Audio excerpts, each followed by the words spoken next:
Hello and welcome to a very special episode of BROKAKAKA. I'm Jim. I'm Sam. And I'm xForts. Hey, we did it that time. Third time's Yay. charm. Thank you so much for coming on to our little BROKAKAKA show. It's very exciting to have you on xForts. No problem, man. I appreciate you guys asking me, and especially since there's no chapter this month, why not? Yeah, it's a fun little thing.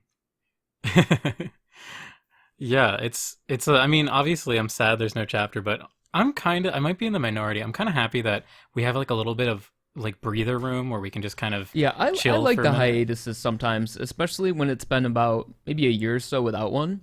I don't know, because sometimes obviously like I love JoJolion, but I've been reading it for 4 or 5 years, so sometimes feel it's ya. nice to just like take a month off with a Rocky. Yeah. Yeah, and I'm really happy that he's able to have like, I know he's an older guy, so I think it's awesome he's able to have like a schedule where he's putting out a book a month, which is pretty good, I Definitely. think, for like a And manga. Who knows what else he's doing on the side? Because he did the Olympic art and all that stuff. So Mhm. like, Yeah, I feel like Araki is generally he has an insane work ethic, but yeah, anytime there's a hiatus, he's definitely doing something, and even if it's just spending time with family, that's still important. Yeah. I always forget that he has like a daughter. I think he has like 3 kids. Oh, damn, really? I don't know. That could just be I'm me relaying fake misinformation, but I don't know. Yeah, I know he's not very public about his personal life, so Which- let's not awesome. get into it. Yeah, for real. you don't want to go into that whole topic. I like the theories though, where it's about I can't remember where it was. Maybe it was like an Amino or a Reddit post or something. But someone like correlated the change in writing style of JoJo to around the time Araki got married, when he started to like focus more on female characters and write more of them. And I thought that was kind of interesting. Like Araki discovered women exist. I mean, we're going through like part 3. We kind of get that how he Yeah, feels very about few. women. Very few women.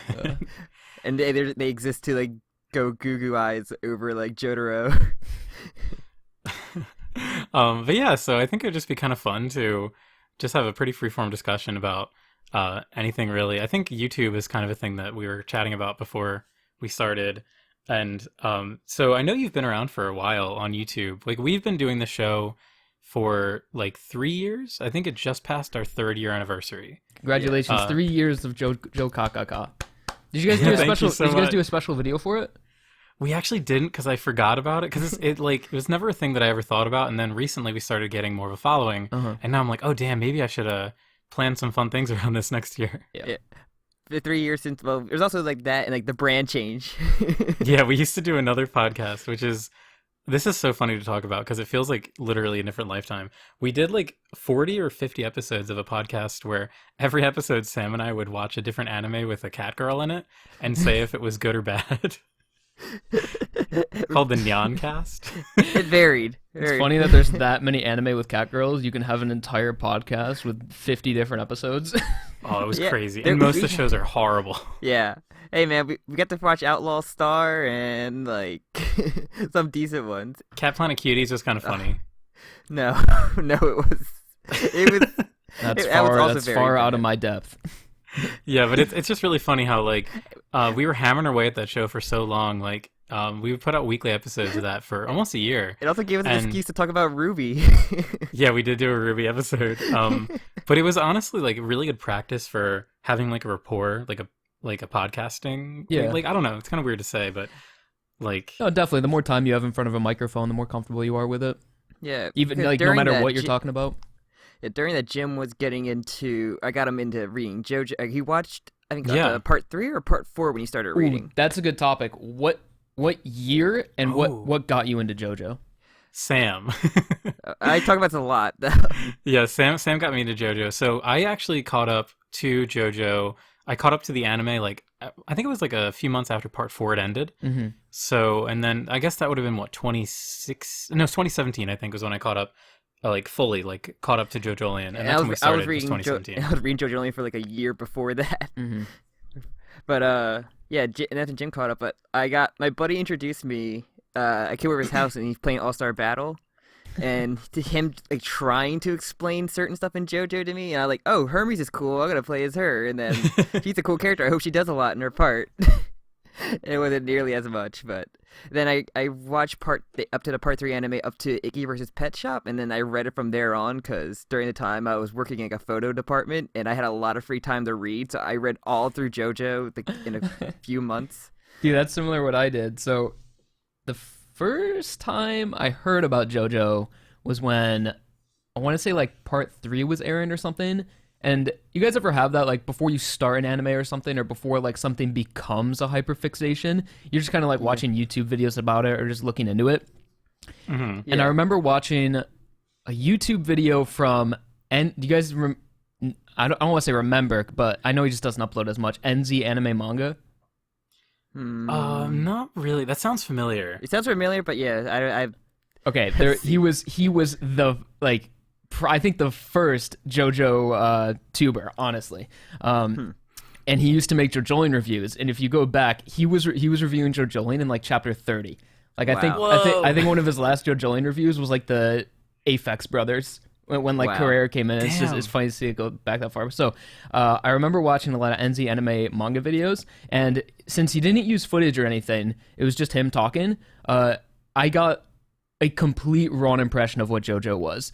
When he was talking about part 3, I imagined it like a Yu-Gi-Oh duel where two characters are standing still and their stands are like, they're like giant things that stand by. Like, I thought they were stationary. Like, if you've ever seen like Hunter x Hunter, like whatever his name is, Netero's Nenability. Sam hasn't gotten there yet. Sam hasn't gotten there regardless, yet. I like that's I am what 20 chapters in after we last recorded. like. Yeah, we do a Hunter x Hunter podcast, and we like read the first half of Chimera Ant. Oh, But yeah, I know what you're talking about. You guys are. So Sam, you haven't fully finished Hunter x Hunter?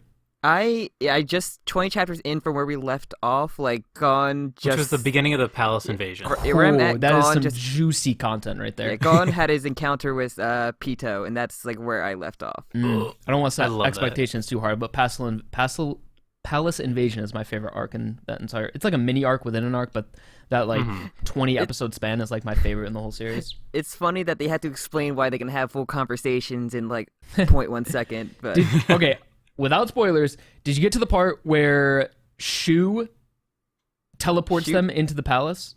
Whatever the guy's name is. Nav teleports him. Whatever the guy has a Nen ability that's like portals. I haven't watched it in like Nav. Yeah. Okay. Yeah, Nav teleported them in, but he didn't come with them. Yeah, one of my favorite moments, like in all of anime, because I didn't read it, I watched the Bones adaptation. I think it was Bones or Madhouse. When they have like the whole thing planned out, they're like, we're gonna go here, we're gonna go do this. We have to have this absolutely perfect because if we encounter one of these royal guards, like we are royally effed. Like we cannot mess up here. And when they invade the palace and they're all running, they're all going to their designated locations, and they slow-mo turn the corner and they say Yuppie walking through. Yes. Everything just gets super slow, and everyone's expression, they can just be like, we are screwed. And then boom, it just goes into the Yuppie fight. Oh, that moment is so good. Yeah. It's incredible. Like so we did like this was like a couple weeks ago. We just recorded the first half of the Chimera Ant, which is like the NGL arc, I've heard it's called, and we did like it was like what 3 hours, like a 3 hour long podcast. Dude, it's such a good manga. I just love talking about it too. I get so excited talking about Hunter x Hunter. Yeah, but I think the last chapter last night, I think it was Chitu getting nuked by. I love that part. And then Ikago going under the truck after his imposter body got destroyed. Oh, it's so fucking good. Oh my gosh, I forgot about this. I love him. Okay, but back to JoJo. I was like keeping this in the back of my mind so I don't. Because I know when I'm watching a podcast and then like they're talking about something and then they go on a rant, I'm like, go back to what you were talking about before. I want to hear that. So, okay, NZ anime manga. I had the wrong impression of stands. I thought they were just, and I thought like the whole series had like this whole Egyptian Yu-Gi-Oh type aesthetic to it. So I was like totally wrong on that. What happens when you grow up on that? Yeah, and then I remember watching part 5 videos and him talking about it. Like I really thought it was like a Godfather aesthetic, where they get the older characters and they're all in like suits and it's like actual like mobsters with Tommy guns and stuff. And then obviously when I get to part 5, I'm like, okay, There's only one gun. I had the wrong impression of this. Like this is not what I thought it was gonna be. I had a similar thing, because like after I played All Star Battle, I loved the Best Friends play, and they played All Star Battle, and the first playthrough of it, they got everything super wrong, and everybody called them out on it, and they had to make like a follow-up one about it, like all the stuff they messed up. So like half the things I learned about JoJo from them were just wrong. That's so funny. I love the Super Best Friends, but they have like a track record for just being incredibly wrong about I mean, everything. it didn't help that it was like Wooly and Pat who were the most wrong out of The like... most wrong ones, yeah.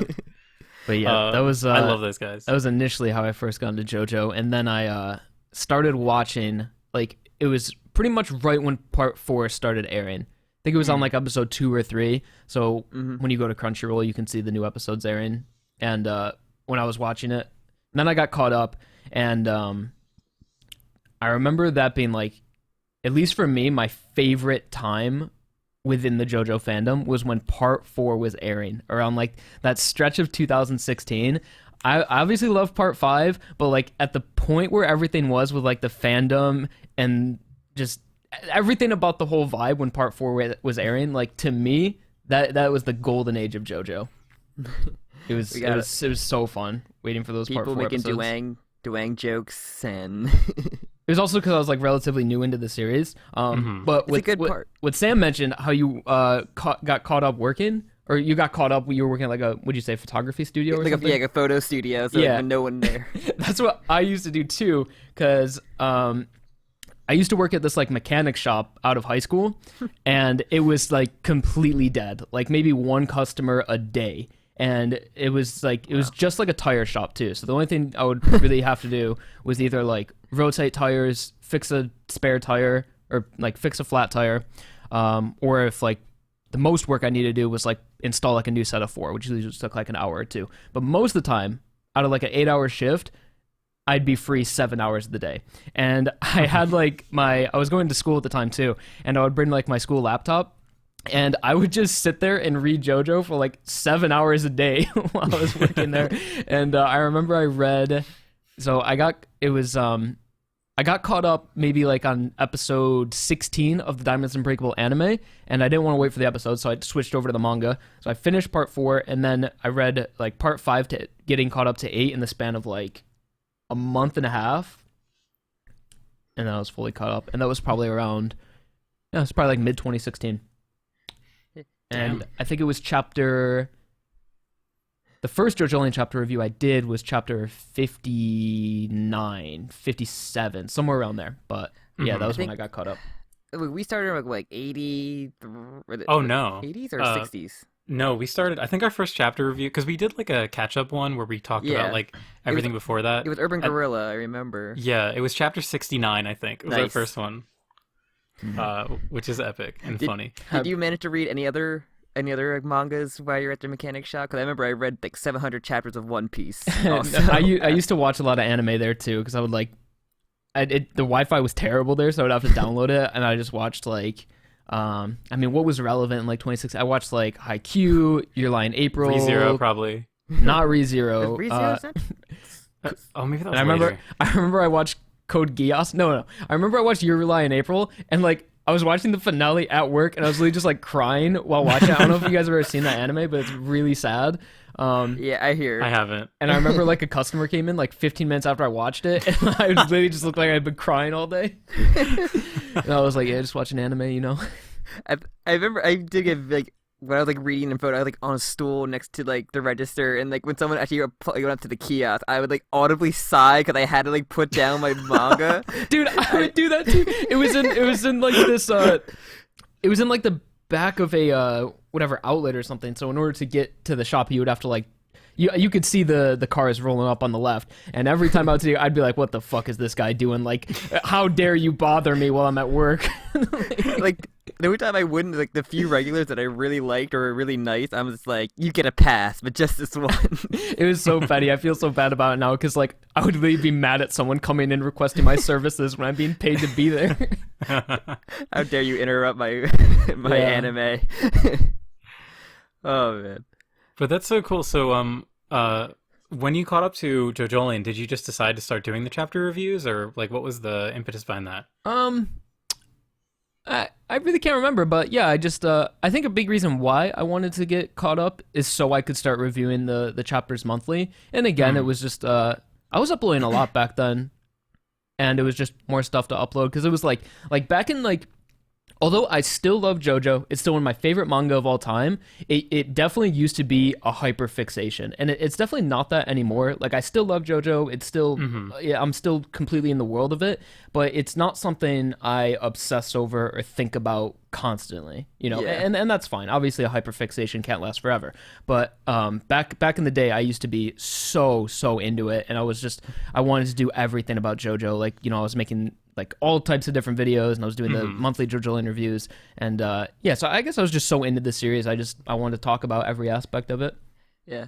There's not many Part 8 discussions either, like, compared Yeah, to, that like, was another reason everything too. else. It was just not and back in the day, it's been really interesting seeing the Part 8 fandom grow over time. Like, Yeah. never did I think a JoJolion video would get over 50,000 views. And now, for some reason, since chapter 100, I think either just the number 100 is kind of enticing for people to click on or something, or maybe people think it's ending soon. But since chapter 100 and, like, 99, the views on JoJolion reviews, like, the stocks have gone up.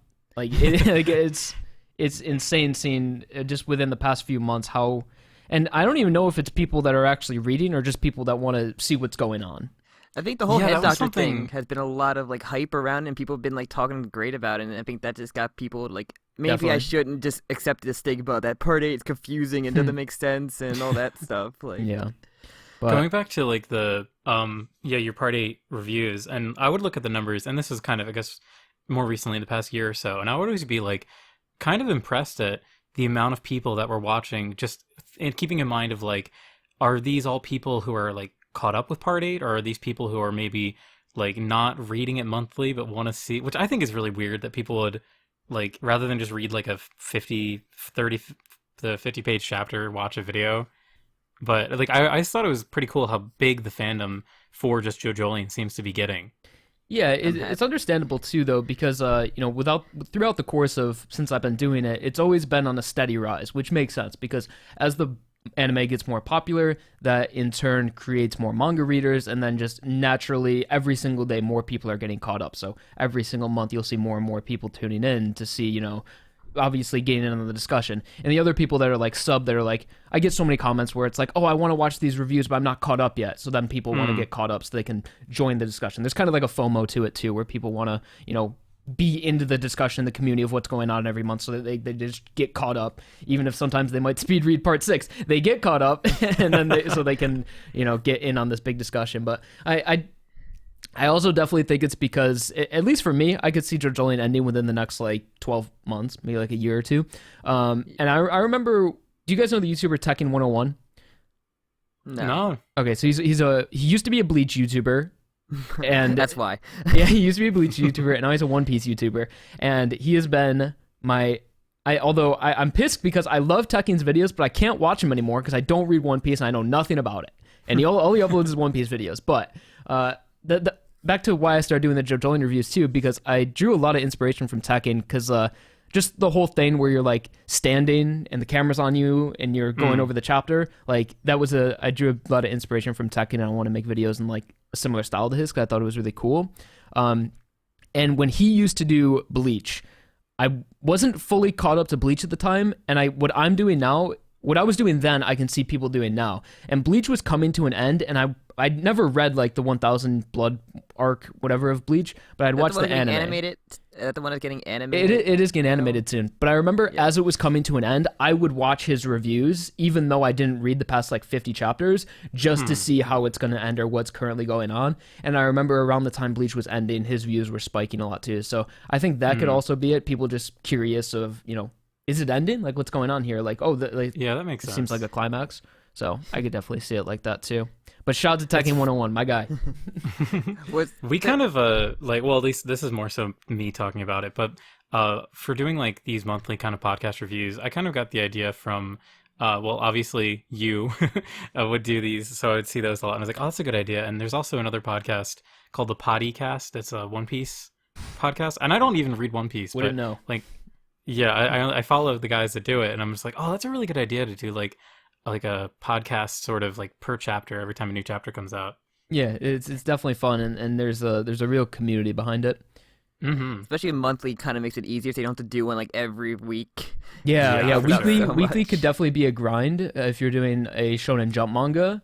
And Tekken's insane, man. Like these One Piece chapters are what, like 19 pages, and his chapter reviews will be like an hour long each every single week. But I guess There's so much there's so much to in discuss with One Piece, though. So many implications because the world building, the politics in there, just like what happens to each of the crew Yeah. members. Like there's so much like discuss like in a One Piece chapter.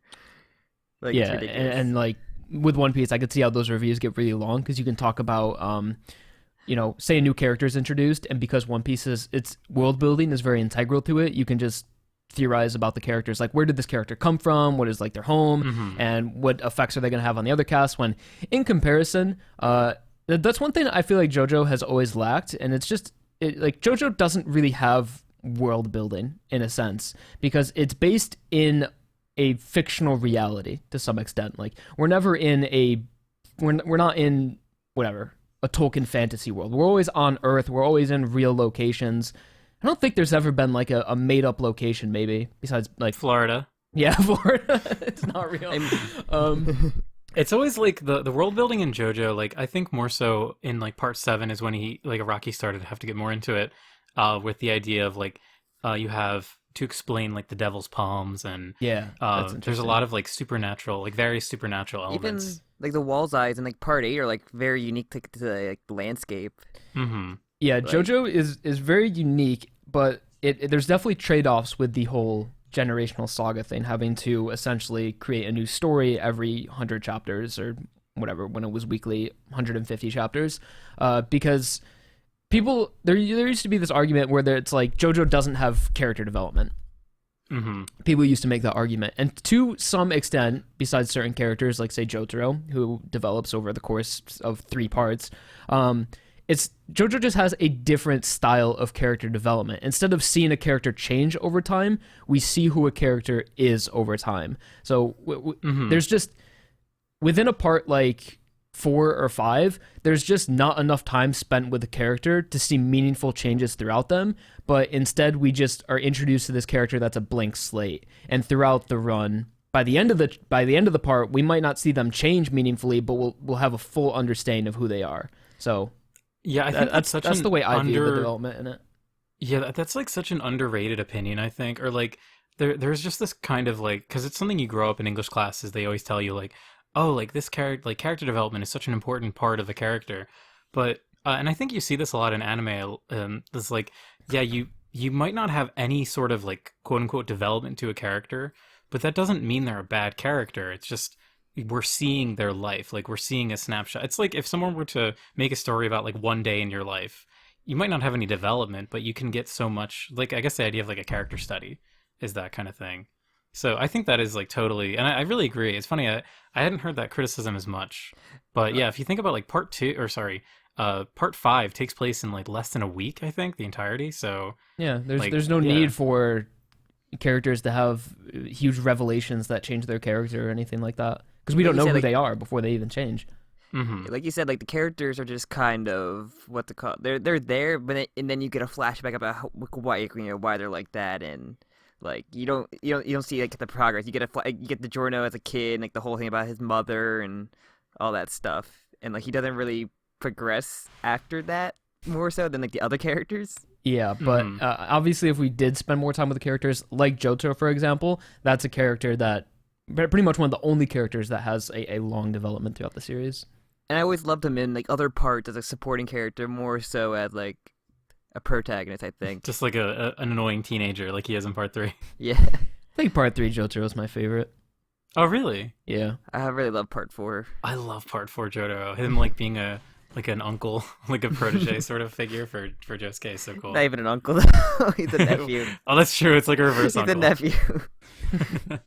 But yeah, I see where you're going. It's not like it's weird. And also JoJo is like the one of the few manga series where like every part is like a different protagonist, like a different story for the most part. And like I think it's funny that in like part 2 they were so like maybe this is me trying to reconstruct history, but there was like this idea of like it's so revolutionary to change your protagonist that Joseph resembles Jonathan like a lot, so that I guess people picking up the book wouldn't be confused or they wouldn't like immediately drop it. Yeah, I think I remember reading that in either the author notes of a JoJolion, something like that. But Araki definitely did discuss that, how he originally he made the name similar before he was doing the whole JoJo thing that would go on forever. He was like, I made the name similar and I made him look really similar so people would still kind of associate it with part 1. So it's not too drastic. And then he went off the deep end and made stands the next part. And then spin. But like, JoJo does like, it's like only then like Hunter x Hunter where it does like unique things where protagonists will just change of like each arc or part, I guess. It's just like you don't see that much, and I really do appreciate that because it's probably like a lot of stress to take. Like you get a really good protagonist, like Moneymaker, and you don't have him as your centerpiece is like very bold. Yeah, that's why Boruto exists. No one likes Bort. I actually don't know I'm a anything fan of about Naruto, but I have never touched Boruto. I've read a little bit into it, and there's some funny stuff in there, but there's mostly terrible. Like Bort's terrible. Bort. I know absolutely nothing about Boruto There's or Bort and Naruto. there's Salad. Who's like the terrible daughter. She's not terrible. She's like the better part, but she's the daughter of Sakura and Sasuke, aka a terrorist. Oh, you know, I just thought of when we were talking about people reviewing JoJolion. You know who actually was one of the other people? They don't make videos anymore because I believe their channel got terminated or something due to the copyright. But Mr. Donut the Donut, if you guys remember him. No, I don't know. Like, any oh my YouTube god, people. he used to make the leitmotifs. He was like the shit. pioneer of that genre, and I love those. and I mean it wasn't just a JoJo channel. He would review and just it was more of like a reaction thing than reviewing. But I remember he was a JoJolion guy at the time as well. It's so cool. So cool to see. Good. I'm sorry, Sam? Oh no, so you guys go ahead. Oh no, it's just I think it's like really cool to see how like I mean we started this in 2017, which I mean it doesn't feel that long ago, but in internet years that is like That's very a while. long time. That's a long time. Yeah. And it's kind of been crazy to see how much hype, especially as you said, like the past few months, JoJolion. I think really this year has, because I think there's been a lot of like speculation that it is ending soon. So now everyone's like, oh, I can jump on that JoJolion train now. Do you guys think it's ending soon? I've actually like gone back and forth on this because I was like really convinced that we were about a year out from the finale, but like the more I hear Aeon Star talk, I'm like, damn, we've probably got like another 2.5. 2 to 3 is my years. guess. Like, because we get the whole head doctor and Toru stuff, and as there's still a bunch of stuff with the Hishikata family, it's like as well, and there's still so much unanswered things. Yeah, we're getting close to like the end of the countdown, but like there's so many unanswered questions, especially with what's her name, Kato. Yeah. And like she's such a wild card, no pun intended. Who knows what could happen with her? Like I'm nervous it would about seem Kato unlikely. because she was. I mean, she just. I made a video, the whatever Came Nothing Norisuke video, talking about how I think Kato is gonna have at least a meaningful impact on the finale of JoJolion. But like the longer it goes on without a mention of Kato or anything, it'd be nice to see, I don't know, Kato make some sort of appearance in the finale, but at this point, with everything that's been going on with the head doctor and Toru and how this arc has been unfolding and how we've been fighting the head doctor for over a year now, I think maybe like 10 chapters, it just, I don't see how Kato can be integrated into the story at this point. Like, I genuinely think there is a high chance that she will not be seen again in the part. And I know a lot of people are going to like maybe shit on Araki for that, but I mean, I don't see how she's necessary at the story in this point.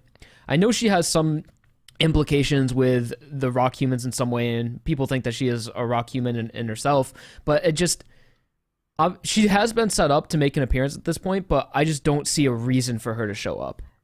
I'm pretty confident she's not a rock human because she's gave birth to, to like how many kids, and like you think that it's like I remember when you were a little pebble. Yeah, so And it is interesting that we saw her stand and people were like, oh my god, Funny Valentine stand. Like it did similar to Funny Valentine. And like, yeah, her stand does look really cool. But I mean, it's something Araki wrote, what, like 5 years ago of her showing up? No, not 5 years ago. Maybe like, what was it? Like chapter, was it in the 70s or 60s? It was with the Jobin flashback. I think it was like the high 60s, early 70s. Yeah. So it was like Urban Gorilla. It was like a few years ago, and you have to think like, was Araki writing this to set something up, or was he just introducing more stand users into the family? Because we know that Dai is a stand user, we know that Hato is a stand user, we know that Josh is like everyone's a stand user, but the entire family. Carrera's a stand user. Just because someone's a stand user doesn't mean they're necessarily all relevant. There's just a lot of stand users that exist in JoJolion. So I mean, we could still see Carrera, like Carrera the wild card. Kyo could exist again. Kyo is the one that is, for me, like Kyo the is so biggest suspect missed because opportunity. Araki actually deleted her in a re-release of it. Like, whatever. I sometimes there will be changes made for spoiler reasons in the volume release, like how when we were reading it monthly, I believe it was whatever, Head Doctor Pursuit, Dangerous Pursuit, something. But then in the volume release, it was changed to The Wonder of You. So yeah. Anyways, like that. But in one of the chapters, I believe Araki drew a portrait with Kyo, and then in the volume release, she was erased. And at that just sealed the coffin that she's not coming back. And like she's so like she is like the daughter of one of the main like driving points, and like you think she's like super important, or like be one of the crew members. I think people are focused too much on the minute details, and I don't necessarily think explaining everything makes for a good series. I mean, look at Metal Gear, for example. Where Kojima tries to explain every single little thing that's ever happened in the series, and it ends up just being a mess of retcons that's just an impossible feat.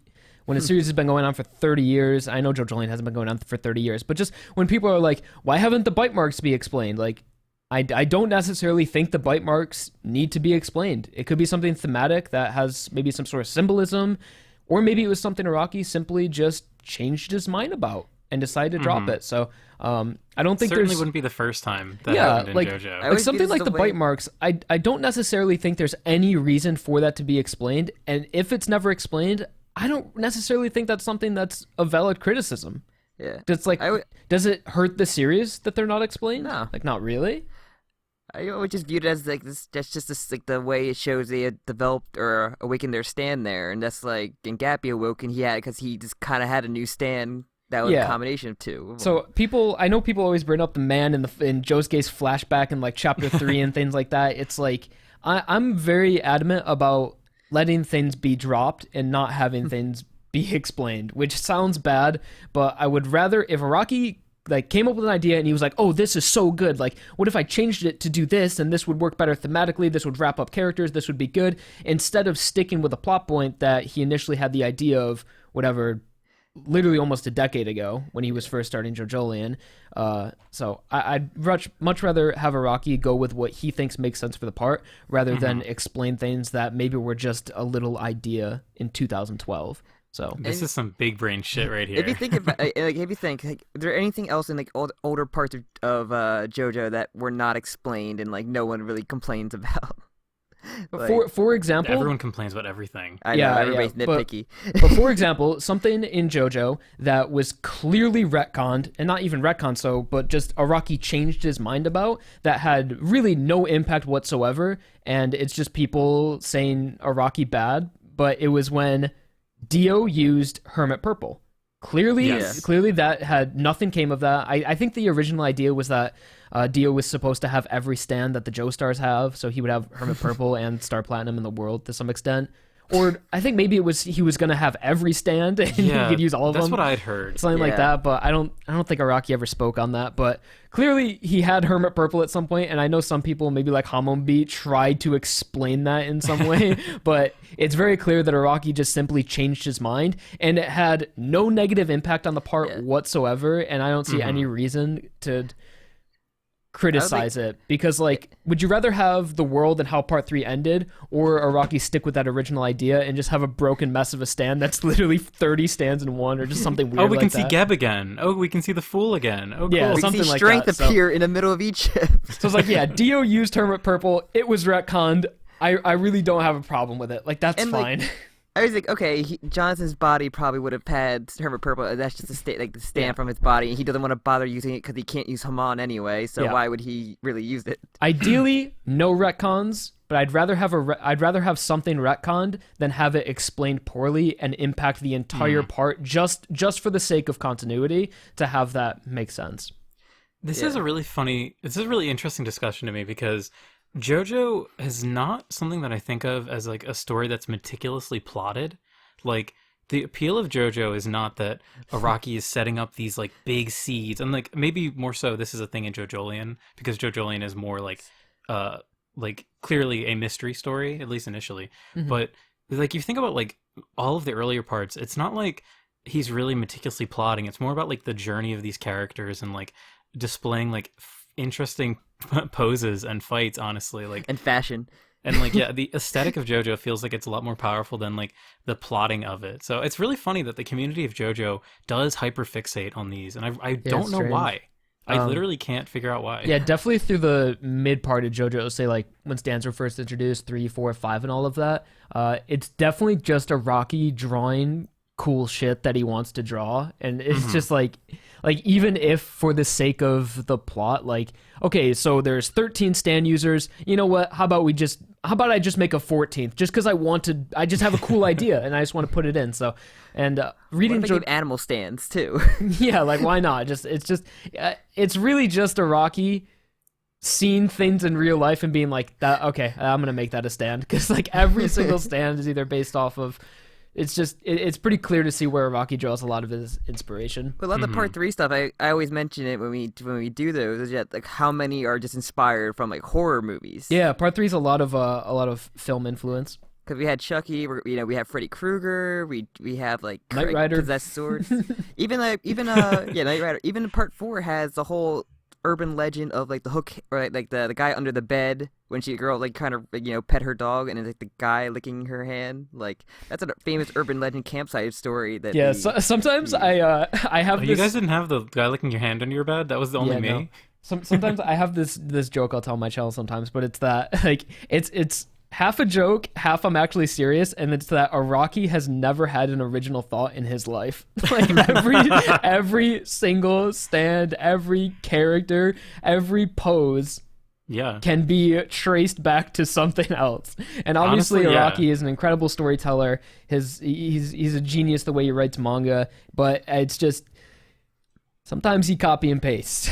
It's been most interesting with Part 8 because people like don't discover them until like months or years later, because like especially like what like certain things like Wonder Review I think didn't pop up till like later, and like I like the I don't know if you guys follow the Twitter account, but it's the reference gallery of where Araki it shows where he gets his inspiration or like where he'll get it from, and some of the times I'm like, it's so funny because it's like I like the one with Gappy. It's the one where it's really close and it's just half his face, and when you see the reference image, it's like it's not even Gappy's face. Like, Araki just drew the model's face, but with the Gappy's hat on. It's like, in that example, it's like he was literally just tracing it, which is just funny. Like you go to Photoshop and you just had that picture and just drag the hat over slowly. Yeah, like that's pretty much what it was. It's like I understand like changing, like, basing the character's pose off Freddie Mercury or something, but in some examples, he literally just draws the human's face too, and just then puts it in the character's outfit. So I'm just like, sometimes I feel like Araki doesn't get called out enough for just really blatantly copying some things. I mean, that's why translation things are a whole can of worms, and like getting it like games and everything, and the dubs are like just a whole mess. Because sometimes there's a thin line where it's like, is Araki referencing something? Or is he trying to claim this as his own? Like, for example, like I think obviously making a character that is Stanley Yelnats from Holes was a bit obvious of a reference, but then again, I'm like, Wait, who's Stanley Yelnats? Versace. What character? Versace. Oh my god, I feel like I totally missed it. Literally, there was a plot point where he stole sneakers, or like someone stole sneakers, and then he got blamed for them, and then he went to jail. Like, I thought you were gonna say Leaky Eye Luca. It's like he did it with a shovel. You guys don't know that Versace is Stanley Yelnats? No, I've never heard that before. My god, I'll link you a video after this. I think Maddie made a video about it in like 2016 or something. But that's so funny. Yeah, Versace's character is 1-for-1 Stanley Yelnats from Holes. That's That is so hilarious. funny. Even down to the sneakers, like being framed for the sneakers. And Uh-huh. there's a few other things in it too. But he's not cursed. No, he was cursed. It was like bad things happened to him. Like it was. But does he find the sploosh? Does Versace find sploosh? I don't think he found the sploosh, but it was like 1-for-1 Holes. It was just.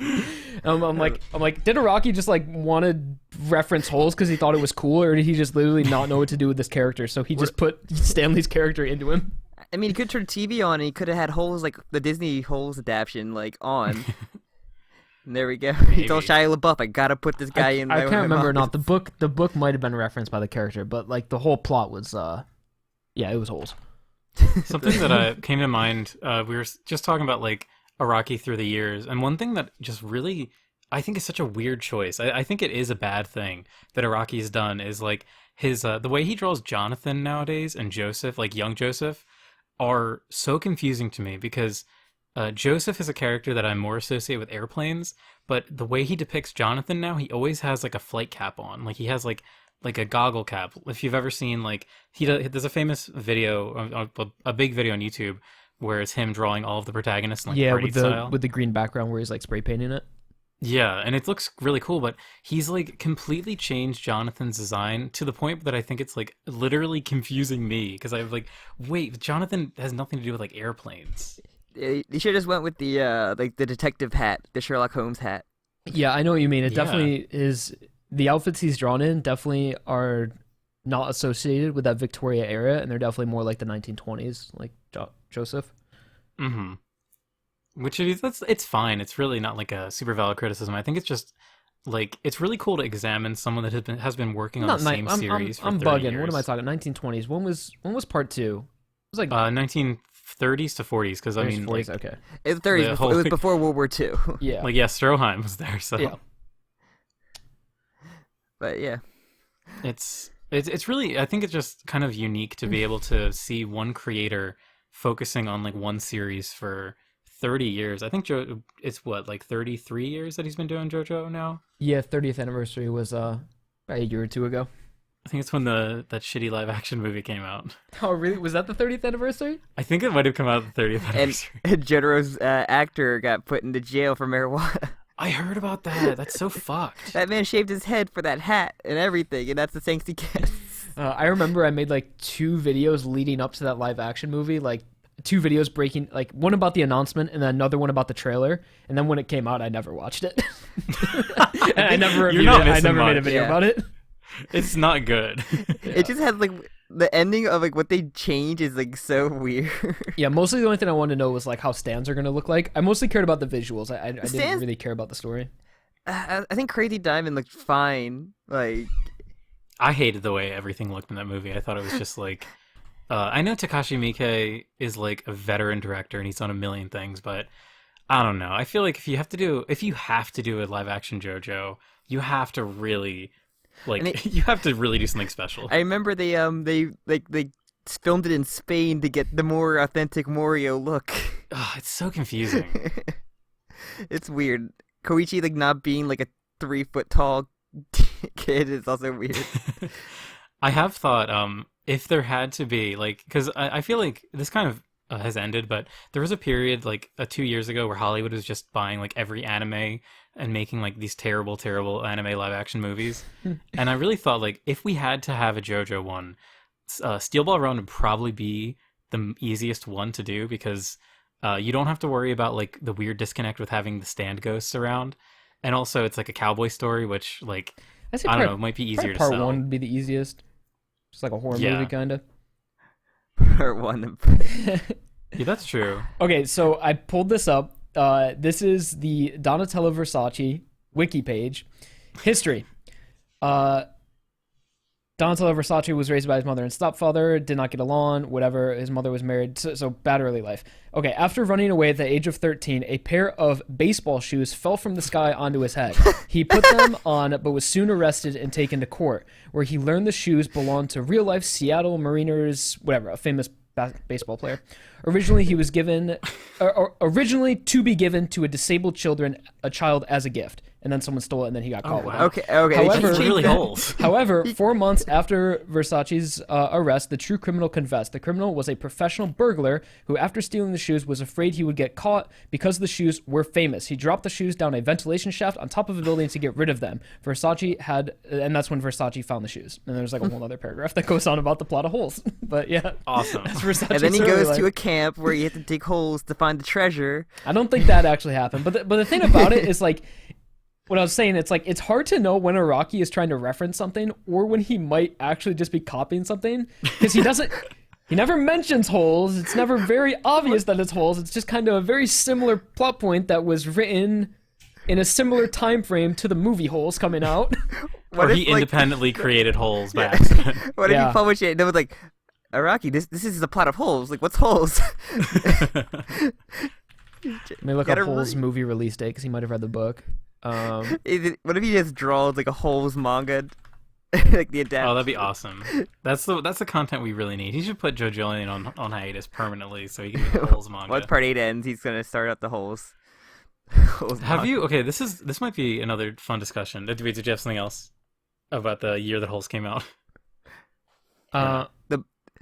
Oh, never mind. The book or the movie? Never mind. I thought we were looking up. I think the book was like the movie was like 2004 because the child left this didn't go isn't crazy. It had to have been the book because it says Stone Ocean finished its publication on April 21st, 2003, and Holes the movie released in April 11th, 2003. Wow, So just overlapping. you didn't get to hear that Holes rap. Damn. You know about the Holes rap? Oh, Sam, I used to watch. I owned Holes as a child, and like I did that thing where I was a kid where I would put holes on. Like I'd put holes on every day. All kids put holes on at night. No, I would like put a movie on like every night when I went to sleep, and Holes was one that was in heavy rotation. So I've seen that fucking movie. Zoroni up the mountain. I remember there was always this crazy deleted scene of the one fat kid. He literally got stabbed by a pitchfork, and they show him like getting stabbed with it and like bleeding. And it's like, this is why, like, I understand why they cut it, but you have to put that into the deleted scenes. I'm pretty sure kids are gonna be horrified when they like watch that. This is such a weird coincidence because Holes was on TV yesterday, and I watched the end of it, and I was just like, "This movie's terrible." It's not terrible. It's just all right. It's a good comfort movie. There was a funny part, and I know I must have seen it meme before, but I totally forgot about it. But there's a flashback where like a little girl is like being forced to dig the holes by her mean grandfather. It's Sigourney she's like- Weaver as a child. Yeah, and she's like, "Grandfather, my hands hurt," and she's like a bad child actor. And then the old man is like, "Well, you better damn dig those." It's like the scariest. Like he screams like full volume, like right in your face. It's hilarious. I think you were about to bring up a topic, Jim, and then I interrupted with Holes again. Welcome to Jokakaka. Oh no. I know this might be like a taboo to say, because everyone is always like, "Oh yeah, part 9 when part 9 comes out." I'm firmly in the camp of like part 9 is not confirmed. No one should be expecting a part 9. Just how like would part you 6 feel- anime. Yeah, part 6 anime is that's never gonna happen. How would you guys feel if Araki stopped JoJo after 8 and did something else? He started a brand new He series. deserves it. Bow 2, here we go. Yeah, I mean, Araki can do whatever he wants, and the longer part 8 goes on, like, I'm still on the fence about it. Like, yeah, part 8, I could see part 8 being the last part, but it doesn't feel like a renaissance of the series or a good send off. Because I feel like what he would want to do, like similar to what he did for 6, because JoJo was supposed to end at 6. It was just kind of like a celebration of life to some extent, a celebration of what JoJo has been. And just the theme of part 8 and the vibe of it, say it ended in the next like year with this head doctor fight, whatever. Josuke kills the head doctor, whatever. Like I don't even know. Like I have no idea how part 8 is going to even resolve. Like Josuke grabs the new ROKAKAKA and he's like, "Okay, I won." Roll credits. What is our end goal here? Like what are we trying to accomplish? So I definitely Saving Holly, I guess. Yeah, saving That's Holly, like I guess. She already seems like a lost cause. But Even then though everybody's like She a does. corpse right now. even then, it's like, okay, we got the new ROKAKAKA. Okay, Holly, like, how do we go about saving Holly? Because the new ROKAKAKA only works if it's a very specific, certain circumstance where two people are underground and we have new cells that can replace old cells unless the BROKAKAKA just turns into a do anything ability that can just fix anyone for any reason.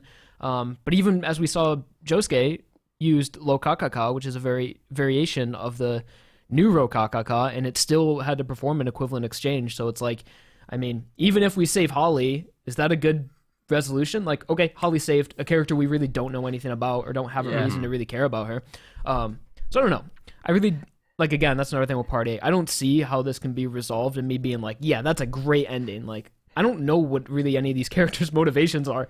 The most interesting thing is there's like 5 characters that need that fruit now, too. Yeah, and so at least for me, I don't see a way that Part 8 could end that would feel like a satisfying conclusion to all of JoJo, or even the Steel Ball Run universe in a sense, because I feel like we would need to tie up all the loose ends, or at least have some sort of resolution to the Higashikata family, and maybe something with Johnny involved, or just something that incorporates the Steel Ball Run universe. So I feel like it'll be like in 3, like how part 1, 2, and 3 were kind of linked together. I think it's going to be the same thing to 7, 8, 9. And... yeah, so again, it would just I fight against that theory. I'll let you keep going, but I fight against the connected trilogies or theory. Yeah, I wouldn't mind. Obviously, I would never be upset at Araki for making a decision. If he wants to end, obviously respectful. He has provided us so much content, like an incredible manga. He deserves to, reap the fruit of his labor. But one thing I always, for some reason, thought about a Part 9, like I think it'd be interesting if Part 9 was sort of like just like a full, like a shorter part, maybe like 10 volumes, 10 volumes, but it was just like full on fan service, just something ridiculous where it's just like all the crazy things we've ever wanted to see, and it's just like a really just out there part, and it's a shorter one too, and it's not so much Araki wanting to do what he's been doing with Part 7 and 8, but it's more so him just having a celebration of the series in a sense, and embracing all of the things that make JoJo JoJo. Do like a weird crossover, like everyone is here, like Eyes of Heaven, but good. Not like an Eyes of Heaven, like a new setting, a new protagonist, but just I don't know, just something a little bit different. Yeah, I definitely think after Part 7 and 8, I think like a shorter part could be interesting. Just as a little send off. I think we had like one of our other BROKAKAs, we had like a Part 9 discussion like thing, and this like thinking like, oh, they're gonna have Yappy and Yashiho are gonna have twins, and like one will be named Gio, one's gonna be Jolene, and they're gonna be like twin I think the twins theory is like the coolest fan idea I've ever heard from the JoJo fandom. Like that is great. I think that was interesting. I think that was with I think we had Ansar and Promello on for that one. I can't remember whose theory that was, but yeah, that is a really fun because it's a really nice way of like tying all of the protagonists together like in a perfect bow, because then we would kind of have like everything represented in this new universe. Yeah, and I think it'd just be a unique twist, like a dynamic duo, like a 2-person protagonist that are essentially like kind of the same character because they're twins but obviously different, and it would be such a tear-jerking finale for Araki to kill one of the twins at the end. Oh, that'd be good. That'd be good. The end of the part, just only one twin lives. Oh, he kills Jolene again. You're like, good. But yeah, I don't think Araki would ever do that, but a twin would be really cool. And the interesting thing about like all this stuff is just like what are they gonna reference now from older parts into this new part. As all the people like everybody thinking like King Crimson's gonna show up in Part 8, and like there's all that stuff. You guys know what I mean though when I was talking about the resolution of Part 8? Like every other part we've had a clear goal. Like Part 7, we got to defeat the president. We have to collect the corpse parts. Part 6, we have to defeat Poochie. Like there's always been a clear person we have to defeat, and like. I remember when I was reading every single part, I had a general idea of where this would end off. Part 5, we beat the boss. Part 3, we beat Dio. Part 4, we find Kira. But with Part 8, like I feel like we're close to the end, and I genuinely have no idea how it's going to resolve. Yeah, like, there's so many storylines. Like even this is like legitimate question, like how can Josuke win? Like he defeats the head doctor, but how is that satisfying for us, the reader? Like what does he do after he wins? So the thing is, the way that I kind of interpret it, and like I'm very much in the camp of like I don't really think that there's like a big bad. Like I don't think there's going to be the quote unquote like end JoJo villain as we've seen in the past, because all of the end JoJo villains always have a build up. Whereas here we haven't had that throughout the part. So if anything, it'll be like a very different version It's of like it. the rock humans are the main villains. I think Araki has, even though the head doctor wasn't implemented in earlier in the part, I think he's kind of tried to make up for that. And I would definitely say the head doctor, since we've been fighting him for almost a year now, by far the longest fight we've had in JoJolion so far, and we're still to the point where it's like he's untouchable. We can't even get close to him. We haven't even laid a scratch on him. We've been fighting him for actually a year. I definitely would say the head doctor is our main villain here. And I like you mentioned, where there hasn't been build up, I think in like a chapter or two ago there was a monologue from either Rai or with Rai's flashback, how it's like this character has been affecting Rai since his childhood. Like, I feel like that was sort of Araki making up for him not being implemented earlier. And as well, there was a diagram where it's like, with all the rock humans, and Josuke was like, this is the man behind everything. This guy is the top of the top of the rock humans. I feel like that was Araki making up for him not being foreshadowed, I suppose, earlier. But I don't see at this point, especially after the flashback with Rai, how the head doctor has been, I guess, around since earlier, and especially since Josuke was, I think it was Josuke that was like, the head doctor is the one behind everything. He is the top of the rock humans. Like, I wouldn't like it if the head doctor just dies and then we fight someone else. Like, I don't see how the head doctor isn't the final guy. Just going back to like the whole idea though of like what is like Josuke's kind of end goal, and I think he's kind of already achieved it, because if we look back to like chapter 1, his whole like struggle has been this like identity, and he doesn't know who his identity is, and then he thinks he's like Kira, and that's like, oh, this guy's fucked up, and then he's been like so in confusion with that for so long. But now like what was that, chapter 97 I think was when like the with Holly, your son. Yeah, where it's like, okay, no, like Josuke has discovered his identity. He is not Kira or Josufume. He is his own person. So everything after this kind of feels like just like postscript in a way, at least for that. That at least for Josuke's character, yeah. So I don't know, like, and that's kind of going back to like, I don't know if there will be like I really, there's part of me just feels that the head doctor isn't like like Toru is not like the main evil BBGE or whatever, like big bad evil guy. Like, I feel like there has to be some sort of confrontation back at the estate with like an inter-family confrontation. That just to me feels, I feel like we've already had that though with Jobin and Norisuke. I think it's true, but it ended in like a flash, and neither of those characters are actually dead, so I genuinely think Jobin's dead. Like, really? no one has mentioned that. Like, I don't, unless Araki is just gonna bullshit us and be like, yeah, it wasn't that bad. Like, go back and look at what happened to him. Like, either he's dead or he needs to be healed by a BROKAKAKA. Like, there's no way he's just gonna get up. Like, part 8 is like the part of like fake deaths, or what's the word for it? Like false deaths. Like, even Jobin has had at least one where like death fake out is what I'm thinking of. Like Ozone Baby is just like the death fake out part. I mean, like his Ozone Baby, and was also like in fun, his fun, throat, fun. right? Like, his throat was cut. Well, In the Or no, his stomach. wait, fun, or in when he was attacked by what's his name, Ojiro? in Ojiro, Yeah. that was fake. That was Tsurugi's like. It was a illusion, fake out, though. yeah. Yeah. But so like, I mean, but part 8 has had like numerous death fake outs, more so than like any other JoJo part in my really- opinion. Like, So I don't know, I don't buy it. That's why I'm firmly on that Rai isn't dead, because he completely like, unraveled himself when he fought. No, poor I Tom, think Rai's Yeah. deaded in the Reddit. But, like, Rai feels took too so dead much, to me. He took so much punishment before that like he could literally go into pieces, and I feel like he could just reassemble. He's missing his brain though. He's Part literally of his missing a part of his brain's head. gone. Yeah, I remember. Yeah, that when I battle. see his ghost in the sky, that's when I'll believe it. But like, Also, it's important to mention that right next to Jobin, like Jobin's dying, but right next to him is the new BROKAKAKA. So if he wanted to take a bite, he could. Joshu picked it up. Remember? Mm-hmm. Did he Remember- not? Yeah, Joshu picked it up. He saw Jobin, and he went to Yasuho on the ground outside. He just ignored Jobin.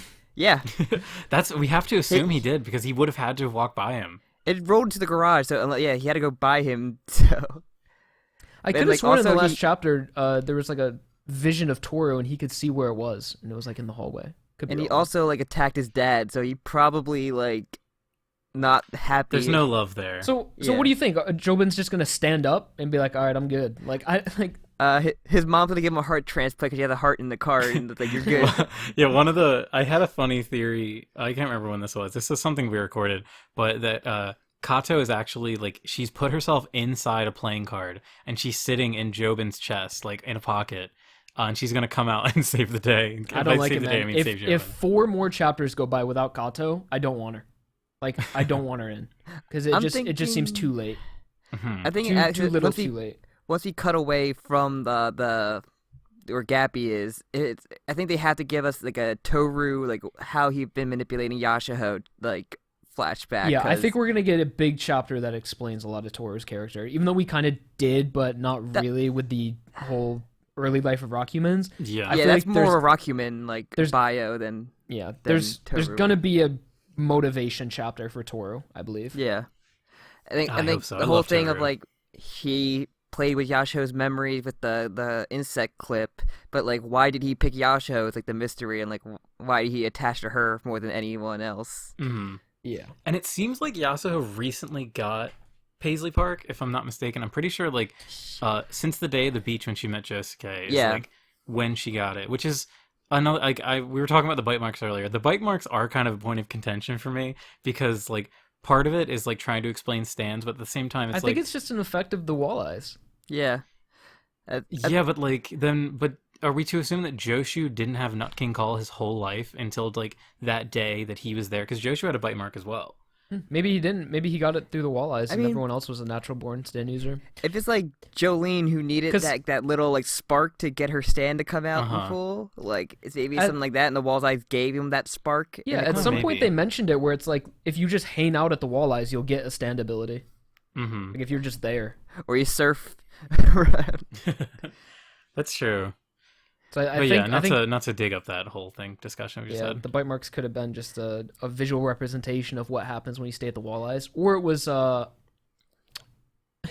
is that little guy's name? Which Watsuke? guy? Jesus, the rock dog, little ghost rock dog. Oh, Iwasuke. Watsuke, yeah, that could walk through walls. You guys remember him? Yeah, that's not Yeah. explained. I miss him. He's at the same place as Kyo, and like one of the cards that Kaito has. Yeah, but So- I'm kind of just still in the boat that I mentioned earlier, where like I really don't. I almost don't want Kato to show up. That's so funny. There's so many people who are screaming at that opinion. Because I mean, it's just too much. Like we've been Uh-huh. building up the head doctor, and there is so much mystery still behind the head doctor and Toru, and it would just seem strange to introduce Kato, especially in a villain role. Like maybe to. It just seems messy. If It Kato, makes a lot of sense. I mean, yeah, you're totally correct. if Kato was to show up, like for example, what you said, and like help Jobin, and now we have this whole Jobin and Kato versus the rest of the family, Josuke and Mamazuku versus the head doctor, and then all of them want this thing. It just like I just don't see any flow to that whatsoever.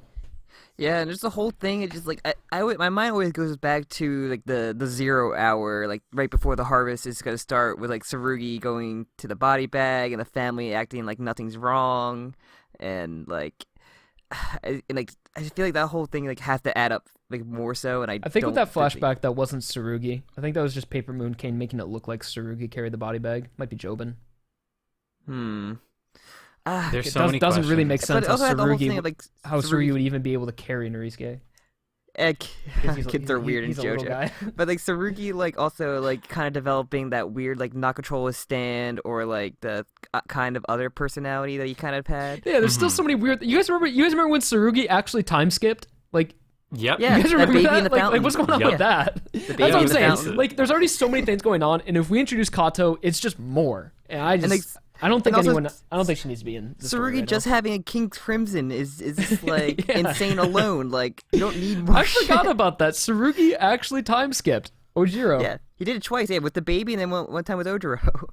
And it's funny because like I think we one time made a joke about Tsurugi being the main villain, but if they did that, it would be like a reverse Emperor, where it's like, oh, Emperor is actually the one that saved the day. It's like, no, this is the young child becoming evil and ruining the day. It's sad when your whole theory of Holly being the main villain gets like shafted by like every other character becoming the main villain. Yeah, I was actually that was one thing that I wanted to mention here was like how I used to be a big advocate for Holly being secret main villain, but that ship's kind of sailed. Yeah. All pretty right, do you much. think if Holly gets healed and she comes out with Star Platinum, do you think that could happen? I feel like Holly is such a non-factor in JoJolion. Like, she's there as sort of a back motivation for Josuke, but I feel like that was kind of resolved with that last chapter. She Starfingers the head doctor. I think Holly's like beyond the point of recovery though. It seems like it. It seems like she's like the last chance that she had at lucidity was when she spoke with Josuke. We go with the theme of a mother sacrificing herself for the child. Yeah. And let's keep going with that. Also, that's like one of my favorite JoJo visuals is her like having all of the marker points on her body of how far the disease is progressing. But it's like, it doesn't make any sense because she would have had to have done that like really quick because it was like marking like seconds, like how many seconds she had left. It was just a really cool It's like visual, you're wasting time writing. All she asked was for a marker. We just gotta let her humor her. But I love Holly though. It's so cool to see Holly it's cool to see her reused, but at the same time, it's like I want to see Holly take a more active role. I want to see Mitsuba do some more stuff too. Oh, Mitsuba's such an interesting like wild card too, because like I think she's to the point where she's fully betrayed Jobin. Like she won't like, listen to him anymore. Yeah. Well, she can't listen to him anymore. He's it's just like I don't know. I think she's a really interesting character for being such a recently introduced character. I think she was introduced in like chapter 82 or something. Like her Dr. Wu stuff, or like her like proper introduction. Okay, yeah, not her like initial, because like she was in like one scene with the Jobin in the her background, early outfit, her and Jobin's like early costumes. Yeah, they're weird. Yeah, I find it hard to discuss, at least right now, everything that's happening with JoJolion, because there's, like, you mentioned one thing, and then you mentioned 5 other things that just, like, another thing I'm thinking about is, like, you guys remember when Tsurugi was at school, and he was being made fun of, and then all of a sudden that kid gets trapped in between the gate, and then it's, like, the head doctor's there, but it's, like, what interest does the head doctor have with Tsurugi? Why is he at the school? And, like, that even to some extent hasn't fully been explained, and there's just, like, why can the head doctor just teleport? Like, it was shown that he was a physical thing that would like deactivate when we got the Blair Witch style scene where he was in the corner. But then we've seen other times where he can actually just disappear and reappear in different places, and it's just. And don't forget, Jobin never saw him. So much. Yeah, Jobin also never saw him, and that's why, like, even though like everyone else did, or at least Mitsuba had. Mitsuba could see him, but Jobin couldn't.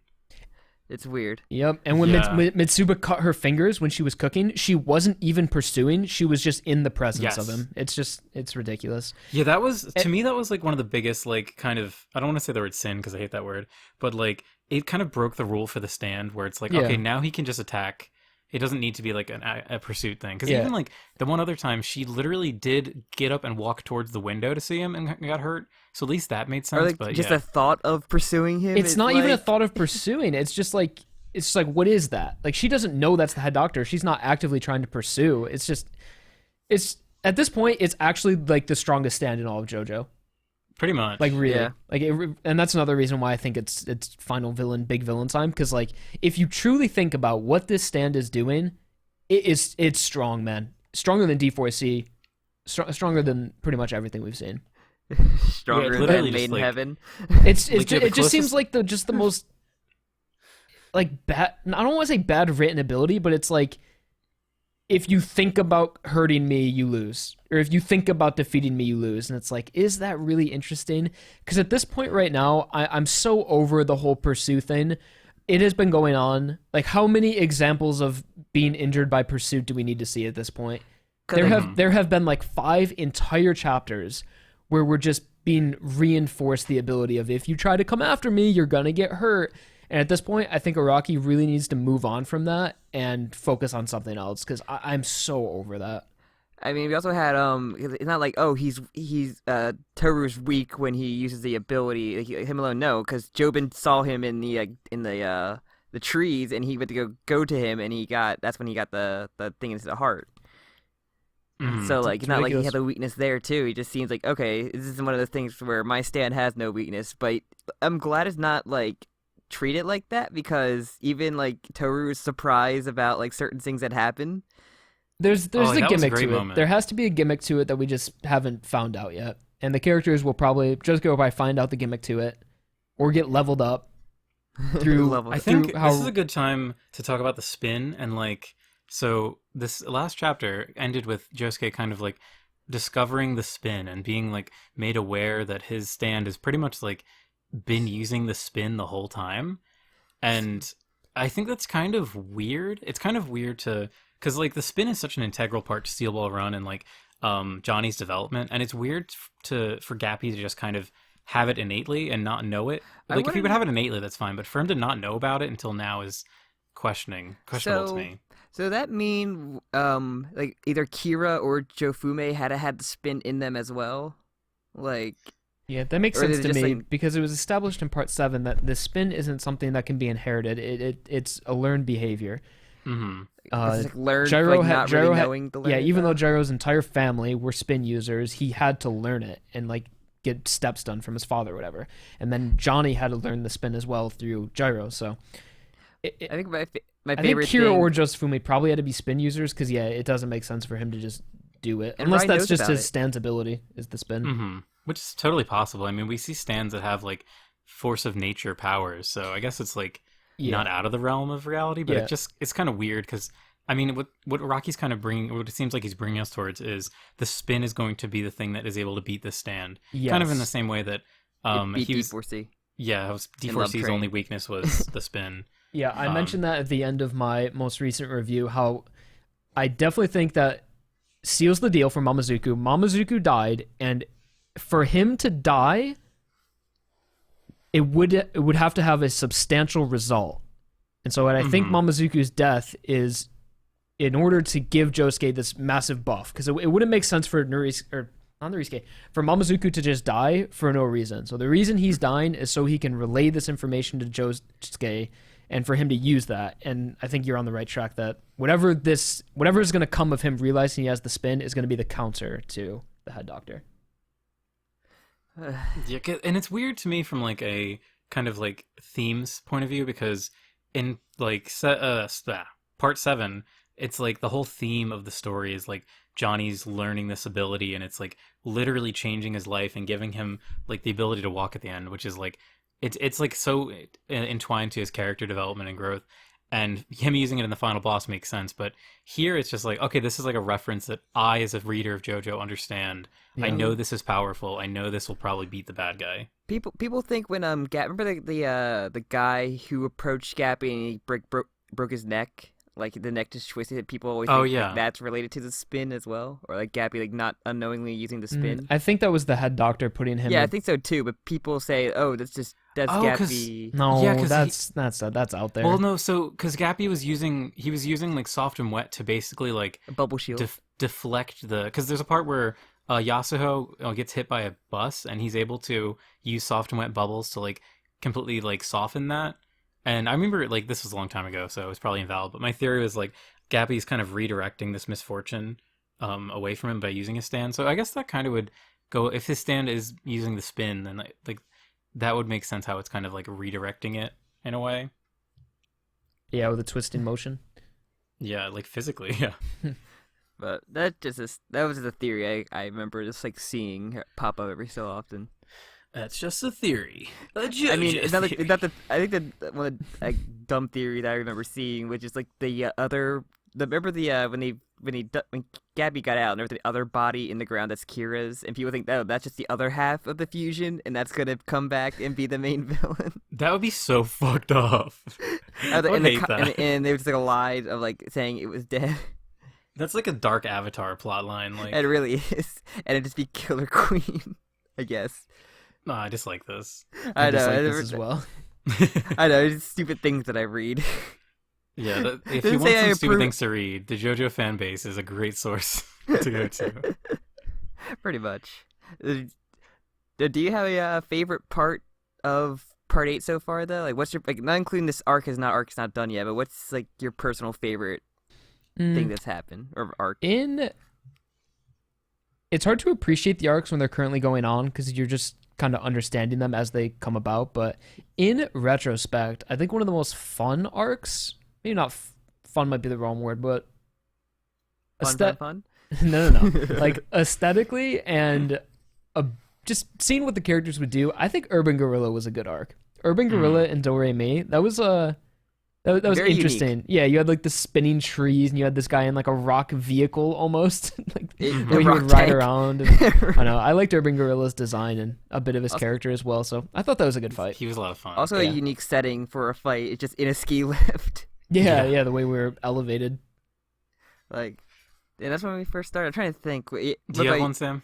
You go first. So what comes to mind is like I can't remember the name of the arc because I don't think it's just Born This Way, but it's the whole like Josuke trying to get to the hospital and then Born This Way is attacking him. I think that has like some of the most fun like sequences where It's like Ferris Bueller's Day Off, where he's like running through the houses. Yes, I love that part. And like the whole like activation of that stand is so fun too. Like at the very end, I think this is like one of my all-time favorite like stand moves, like using your stand's weakness to your advantage, is like when he confronts Kyo at the end and like the fight is quote unquote over, she like throws a pen at him and then the pen cap coming off the pen activates the stand again, and I just thought that was like the coolest thing ever. It's, Early know. JoJolion is so good. I think my favorite is the beetle fight, beetle tendency. Oh, that's great. I like stand fights that are just like, it's just they just use it on another fight, and it's just like so ridiculous, and I love it. I love when it goes dumb and you have fun with it. Like, I love that they don't know that they're having a stand fight the Yeah. whole time. They don't realize they're in a stand fight. it's just so absurd. And just like my favorite stuff is like the absurd stuff. It just like it's kind of like the poker match in part 3 where like it's just they're having a card game, but they just like barely using their stands at all during it. Yeah. Like, All right, a question for you guys. hmm Do you think JoJolion is too long? Oh. uh, Like, do you think the part benefits from I all don't of the minor fights we've had, or do you think it would be better if, say, 3 minor fights were cut and we did this whole head doctor business in like chapter 80? Okay, I'll go first. I actually, this might be controversial, but I think I kind of agree that I think you could cut off some of the rock human fights. Like, do we need Blue Hawaii? We don't need Blue Do- Hawaii. I don't what think does- we really what need does Aphex Blue- Twins. I think I- we could nix Aphex Twins personally. I mean, obviously you need to rearrange some other plot stuff because I think, don't we get like another character introduced in that arc? But what I'm trying to Whatever. get to is that in part 7, it felt like every stand battle was important in some way or another. Either Johnny learned a new ability, Johnny evolved in some way. Every fight as well, we were like going into the race, like we were advancing in the race, and it was doing other things like introducing new characters like Funny Valentine or Diego or something that would also be relevant. So when I think of the way Araki evolved the whole stand user of the week formula in part 7, it was so good. So good. Like I'm pretty sure every single fight was important in some way. Maybe, I'm pretty like The boom booms. You might be able to I'm mix thinking the like Tomb of the booms. Boom or like Pork Pie Hat Kid, but I mean, even those were kind fan of like favorite pork pie hat. I think early Pork on Pie Hat fights, Kid but- was actually important for like the spin. That was like one of the Yeah. first early spin chapters. So Yeah. even that is important. yeah, but I'm saying like every single fight was a growth to some way, and as They well all as can't it be was, Ringo. it was able to show off like a new environment as we were going through the race, and as well as each fight was able to take a moment to be like, okay, this is where we are in the race right now, and then the next fight, this is where we are right now. So I think just the way the stand user of the week was done in part 7 was so good, and in part 8, I feel like Araki fell back on some of that not unnecessary, but a fight that just feels so isolated from the rest of the part.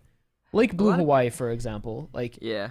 I don't That's like remember. the ultimate one. I don't remember anything in Blue Hawaii that was like. Did our characters learn anything? Did anything in the plot advance? Or The like, one thing we learned is that Josuke will not kill a baby. That's the only thing that we learn about Blue Hawaii. But Because he he- had the chance to kill a baby at the end, and he chose not to. But he will hit an old lady with a shovel, though. Yeah. Yeah. But, That's the but only I'm saying like contribution. Oh my JoJolion is very long, and when I think back on it, I'm just like, I think the problem is more does just how it much stuff. does its length make Yeah, it better? Like, does it benefit for being over 100 chapters? Because like, Elephant in the Room, like it is by far the longest part of JoJo, and when you think of its length, it's like, does its length make it better than any of the other parts? And I think just one thing, like when it's done, going back and reading through it to see like how well it flows through, and that's one. like the big thing. But I think another thing is just there's so many things brought up and like some stuff still like not there's so many things that need answers still, and I think that's more the fault of it being that long because it only answers so much. Yeah. Like, I mean, for 'cause they were- example, Ojiro yeah. coming back. Like, was yeah, that I mean, that necessary? That was great. That I was, love that actually, because it feels like I liked that it, but feels at kind this of like at this tying up point, loose ends. I never 'Cause, like- considered Ojiro like a loose end, but like him coming back, and it was like right in the middle of like the whole head doctor thing, and I'm trying to think of the specifics of it. I think it was maybe important for Tsurugi, because that's it was very important for Tsurugi and Jobin, and then even like the tie to Yeah. Mitsuba's PTA like meeting. like that built. So that the whole Ojiro returns lasted like what? Two chapters. It was okay, literally like two chapters. two chapters, and I think the point of it was to Was to show Speed King. That was the time we saw Speed King like actually use its power. that and- too, and- but the end result of it was to create a tension between Norisuke and Jobin. Because when Yeah. Norisuke saw on the TV that they were like dead, that's when that's when he questioned Jobin, and Yeah. that is what resulted in Jobin attacking him. Yeah, I think Ojiro is an example of Araki like taking, rather than making a brand new stand user, he's able to take one that we've already seen and then utilize him in like a very quick way and kill him off to like further Jobin's character, as you said, like create this rift between Norisuke and Yeah. Jobin. I think that I was there's a tripping. lot That's of, like, actually positives. that was a really good mini arc. Just the 2 chapters. I as love well. that one. Not too long. That was good actually.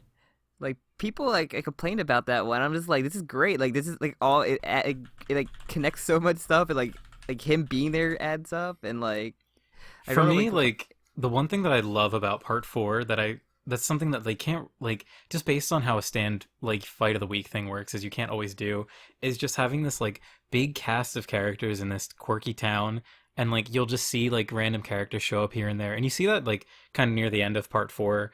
And like I wish they would do that more in part 8, but he's kind of pared the cast down like very specifically by just mostly killing off every bad guy that fights Josuke.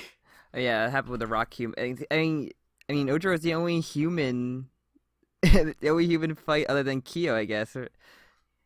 That I can think of. I believe so, yeah.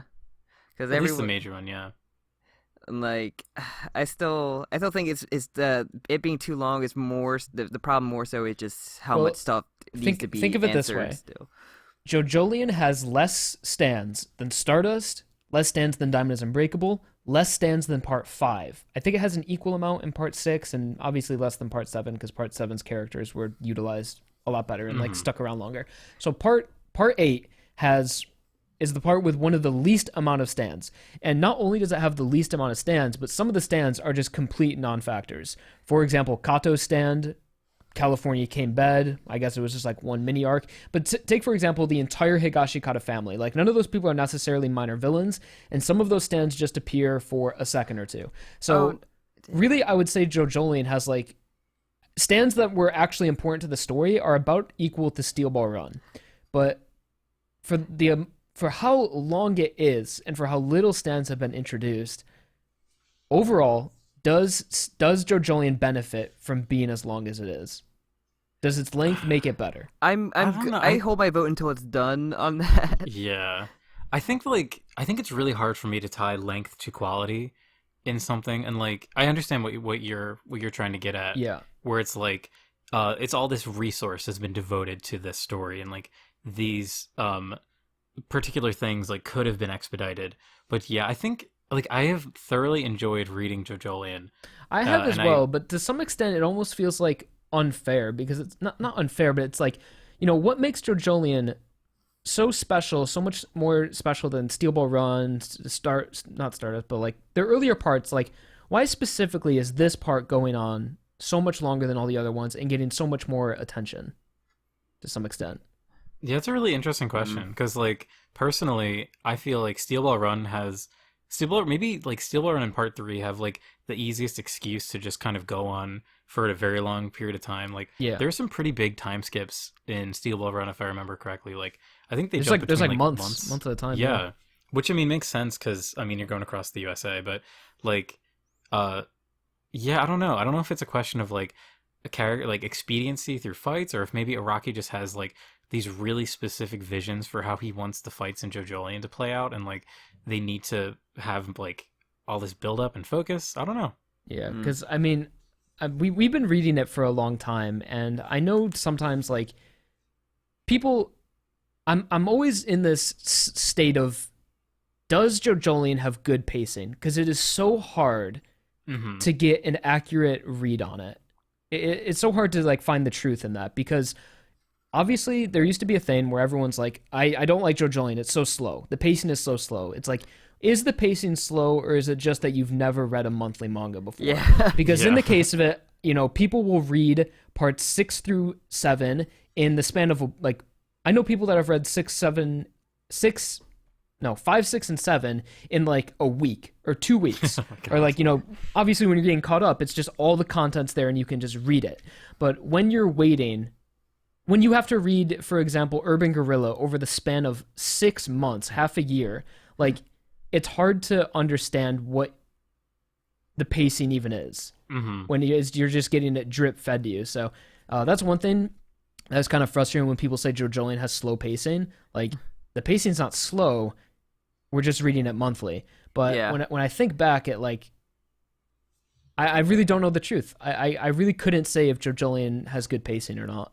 I just think, when like I you think said, people back aren't at, used like, to that monthly thing. not only is it grind. like, not only is it a monthly grind, but it is undoubtedly taking longer to get where we need to be to get to the finale. So it's really hard to accurately say if it has good pacing or not. It's hard when you're smack down, like right in the middle of an arc, and like stuff is like it's not concluding, so you're not getting those like holy crap moments like in your face. And even on I've tried so many times to like fully reread JoJolion, because I feel like I owe it to myself, because the first time I read JoJolion was, you know, many years ago, and I've gone back and read specific arcs or specific segments of chapters for videos or whatnot, but I really haven't sat down and read the full thing from start to beginning, or at least to where it is right now.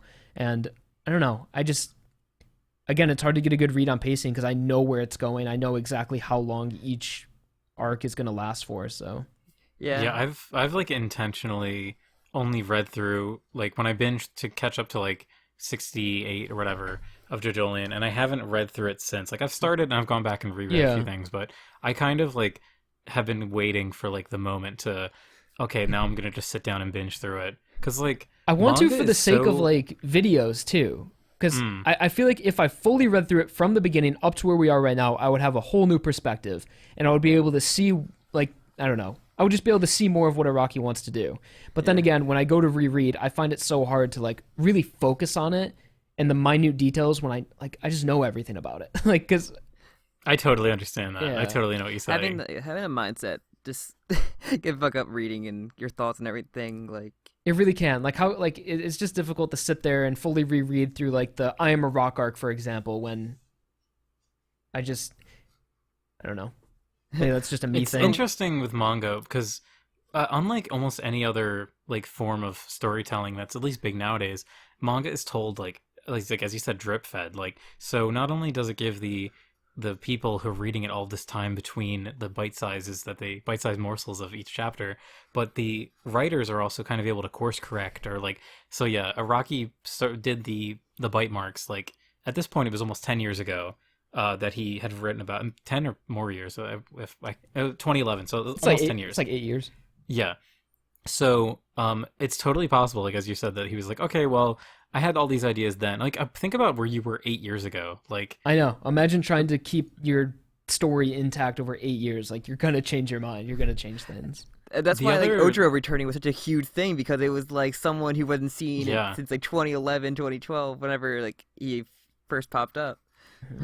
Yeah, the other like monthly manga that I was reading for a bit is Hoseki no Kuni, or Land of the Lustrous, and like I binged the hell out of that when I first read it. I was like, I love it. It's like my favorite manga ever. And then reading it monthly, I just was like, I can't do this. Like, I just need to be able to sit down and binge it. But JoJo is something that, like, to me, it's become like this community event. So exactly, yeah, it's like totally worth keeping up with it monthly. Fun discussions. I had when I was reading through part 6, there was so much hype about you gotta get to part 7. Part 7's great, and then like I just felt part 6 was just a slog to get through compared, because a lot of those fights and that like just go on for a bit too long. And I just always had like a negative like mindset towards part 6, but I kind of need to sit down and like do it again. But Yeah, that's why I Yeah, I always really tell wanna people. reread part I'm like, 6. when you're going through JoJo, like it's not going anywhere. Don't worry. Like, don't Yeah. rush to get to the end because I feel like so many people just read it to say they read it. the thing is, Uh-huh. I didn't Or to hit get that caught slog until Jumping Jack Flash, and I did not like Jumping Jack Flash at all because it just felt like an eternity. Yeah, part 6 is in a weird spot too because like when a lot of people get caught up, this is maybe before the part 5 anime, so like you just watch part 3, you just watch part 4, you read part 5, and then you get to part 6, and things really don't change until part 7 when it comes to the standard formula. So part Yeah. 6 is like that last part that has just the very typical enemy shows up, defeat the enemy, just you guys know how it is. So that's why I feel like part 6 specifically has a problem where people say it's a bit of a drag or the stand fights are boring because, you know, I don't know a lot of people when they get caught up to JoJo who take a break where it's like, okay, I read part 5, I'm not going to read for 5 months and then I'm going to read part 6. It's usually all back to back to back, and at part 6 is that after doing it for 3 parts, I think it's where people really start to feel it. Yeah, I just think it also like I think part 6 also has some of the like not the greatest stand, has Some of the most good out stands, and there, some of the yeah. worst stands Yeah. as well. It's just, yeah. Rocky There's a gets lot of disparity in quality. Like, I really dislike Bohemian Rhapsody. I think that's like such a weak, but I It's a love meme. Yo-Yo Ma. Like, Yo-Yo Ma is one of my favorites. So it's pretty clear to see. I think I made a video about too where Araki was trying to get too unique with the stands in part 6, but with part 7, the stands we see in part 7 is something you would never see in part 6. They're so toned back. Like Olone's to me, like what does it do? Oh, it's just rope. Like yeah, it's just rope. It's You also can- like you can move it's not across really it. like the punch ghosts you're used to is all like they're like a tool or a part of you, like an Yeah. actual part of you. it suddenly creates every like fight is now not like I need to get close to this guy to punch him hard. You need to really like think about what your power is, how you can use it. Like, Yeah. okay, I just need to stand over here and inflate a bunch of balloon dogs, and then maybe they'll explode and hurt Here's a people. grid. Like, Yeah. yeah, here's a grid. And I think Araki realized that. And in also, the if a ulti- ghost popped up, it's just to symbolize the power activating, like more than Yeah, anything. pretty much. But in parts 7 and 8, I feel like Araki has realized that it doesn't matter if an ability is unique or not. And I really, really love the soft reboot alternate universe where he's able to bring back stands and abilities we've seen before, like Killer Queen, for example. But Killer Queen wasn't even blanking on 100% them. the same either, though. Yeah, It was, but like, even had- even stands with just similar abilities like doggy Yeah. style and break or doggy style and stone free, where they're Oye Como Va is one of the coolest, like, because Oye Como Va is basically like Killer Queen, but with like harder restrictions about like placing Yeah. lines. And I think that's just so cool. And the way that it's like, the way that the fight plays out because of those restrictions makes it so cool. Yeah, I think Araki was worried about treading on old territory and really just wanted everything to be completely unique. When then in part 7, he was like, let's revisit some of these older, some of the favorites. Like everyone loves Killer Queen; it's a great stand, and if you pretty much just copy and paste it slightly different, I'm still gonna like it because it's just. I'm gonna it's cheer good. when I see it. Yeah, it's good. And I'd, also, I'd rather using, have using Killer like Queen. Kira and Killer Queen as like a misdirect is like great. Yeah. Really, that was real clever. Like, I'm trying to like, think. he What does are the other songs the alternate right way. universe stands that are like pretty much the same as the original? the world. Dio. The world, yeah, the world came back.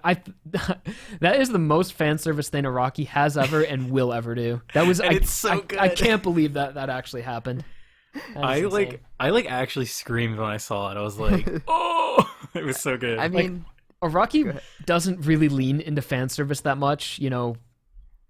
other than like one or Like two in that characters way. popping up. For, Yeah, like, either a like chapter one or two. two, but he really isn't much about the fan service. Nah. And when I say fan service, I mean like George Joestar bullshit, like 32 cars. on You're bars, straight like, just- showing up as a vampire now. Just crazy shit like that. But the world is insane. Like that is fanfic level fan service. Don't forget that Oh, it's so Abdul good, and though. Stroheim popped up in the race at one point too. Yeah, those are just like it's like Stroheim competing in the race in the world's first automobile. He just dies immediately. And there's the fan I service. forgot about that. The fan service. And Abdul was a camel racer. Or, Yep. I think he dies in like the first chapter. It's sad. And don't forget, like, also the reveal, like Gyro Caesar Zappelli is his full name. Oh, and- yeah. That That's little a really fan good service. like counter fan service because it is fan service, but it's also like you didn't play with my emotions. Like you still got me to love Gyro, and this moment hits hard, but now you just made it hit hard in like a sort of generational like Yeah, it's not really fan plot service sense. that impacts the plot. It's just like, if you know it, you know it. Like just a little payoff for having read Yeah. the whole It's like series. part 8 has like Yasho's has the same last name as Koichi, and like what's it called? What's her name? Carrera basically being Yukako. yeah, Yukako with the same stand essentially, but it was like it's Love Deluxe. Yeah, so they work as their own standalone unique characters, but for people that have for the longtime fans of this series, it's just fun references, I suppose. It's and like, having like Dio be coming back in part 3 or something like that. It's just like little things. So I know you guys mentioned part 9 earlier. Mm-hmm. Jim mentioned it. So obviously, part 7 sort of reboot of part 1. You have Johnny and Jonathan, and then part 8 is part 4. If there was to be a part 9, what part do you think it would parallel, or at least what protagonist would it parallel? I think I say with the twin theory, I think Giorno and Jolene would be the twins. So like Gio and Jolene. Yeah, I feel like to me Jolene makes the most sense because it would parallel the sort of like you mentioned it before too, like how the part 6 is like kind of the finale of like JoJo, and like there's this finality to it where we've got like even Jotaro there too, and maybe like because the whole twins theory, that was the fun idea, was like, oh yeah, well Gappy would still be there because like Gappy would be like the dad, so I would really like to see him as like a supporting role, but I don't know, it's like I would be very interested to see if Araki just did like a big departure and did like a Joseph Joestar character, not necessarily like set in that time period that he's from, but like bringing like a completely different, fresh take on that character. We go cyberpunk. That would be interesting because again, not again, but JoJolion takes place in 2011, and one territory I don't think Araki wants to go into or would ever do is sci-fi, or just very, like you said, cyberpunk. So if this universe was to continue and we get the son of Gappy, grandson of Gappy, like we would be in like 2050, or like we'd be in the future, like very futuristic things. And I don't necessarily think that's something Araki would want to draw. I mean, maybe, but based on his history of the past 30 years, he's never really been into the sci-fi aspect of things. So it would be interesting because we know Joseph exists in this universe. It would be interesting if we went back in time and saw the events that took place in between Steel Ball Run and JoJolion. Because I never thought about it like that, but yeah, I don't think Araki wants to go farther into the future. I don't think he would do like a 2040 or a 2050 setting. That's the thing that, like, because Sam, before I started watching or reading JoJo, Sam was explaining it to me, and he was saying, like, oh yeah, well, this one takes place in, like, the 70s or the 80s, and then this one takes place in, like, in the 90s, and I'm like, oh, so does that mean that, like, the current one takes place in, like, 2030? I was like, oh, that's interesting, and then reading it, I discovered, oh, no, he does not. So yeah, he seems to be not afraid, but he does not seem to be interested in doing any sort of sci-fi. So yeah, the timeline is always moving forward, except obviously with the reboot. So I think it would make sense for it to continue to go forward.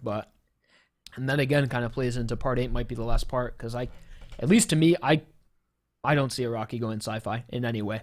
That's kind of why I feel like it is so long. It feels like he's just kind of found a very comfortable, like, story to tell, and he wants to just kind of take his time and do it. Because another thing is he's an older guy, and for him to just kind of like start a whole new series, like I'm sure when you start getting that old, you aren't really always looking at the next thing. You're kind of maybe slowing down a bit, you know. I'm not trying to say, but like obviously Araki's a vampire and he's not actually going to die. But No, it's not even like wanting to write about new things. It's just the way that JoJo is. Technology doesn't play into it, because JoJo is all about the stands and the characters. And if we're so far into the future, it'd be impossible to write a stand battle well while ignoring the advancements of technology. Like even now we're like, this character has a cell phone, why don't they just call this person?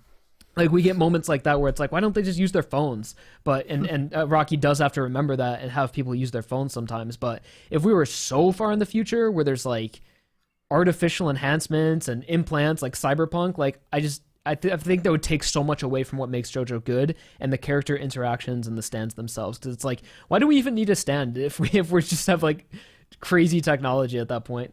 Okay, this gives me a great idea, actually. All right, so you know how like Foo Fighter is like a plankton girl that's like has a stand. Yeah. So okay, we're gonna have an artificial intelligence girl. She's gonna be a robot girl Yes. with Oh a my stand. We have stand robots now. Or we go so far in the future and like stands have been revealed and everyone knows what they are and there's like a whatever an industry, a crazy. stand industry. Funniest Valentine's the president of the United States now. No, so But wait, that's one so thing I'm I trying- can't see. Araki, I I'm don't think thinking, he'd go to the like, future. to get like for part 4 they did Joseph element like his love child essentially. So like what if they didn't do Gabby's child, is there any other stretches they could do then, because we've only like have Kyo as like another like Joseph Fume and Carrera's kid. Joseph Fume and Carrera's Yeah, kid. it would have to be either I she's don't already pregnant. Araki clearly doesn't care about Kyo or doesn't want to acknowledge she exists, Yeah. so probably not that. So it would have to be either a descendant of Kyo or a descendant of Josuke. Yeah, Joseph Fume had the star, right? Doesn't Joseph Fume did. have the star? He did, yeah, and I don't think Okay. that's ever been explained. Yeah, and that's Yeah. one of those things that I'm just like, I need to know this. trying to think of like yeah, there's no because like we haven't been Johnny's the only other character unless he had another love child. But like, there could be a part 9 if Araki didn't want to go into the future. He could just do 2011 again, but at like a different part of the world. Yeah, or, totally. Or just do like he likes to, at least most of the time he likes to, besides Steel Ball Run, he likes to write around current time. Like when he wrote Steel Ball Run, that was the year it was in the world.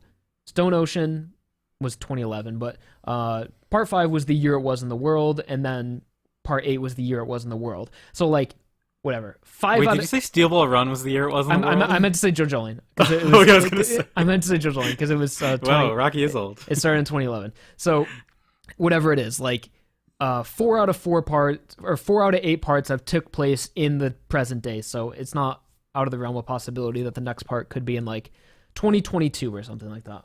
Mm-hmm. And then it wouldn't really be like that crazy with technology. I mean, and like he clearly doesn't seem to really care too much about that anyway. Like I feel like if there was anything, he would probably just keep it pretty modern feeling. Like I'm pretty sure he had a Super Nintendo in part 4, and then when the anime aired, they changed to like an N64 to match up with the times. Oh, that's nice. That's interesting.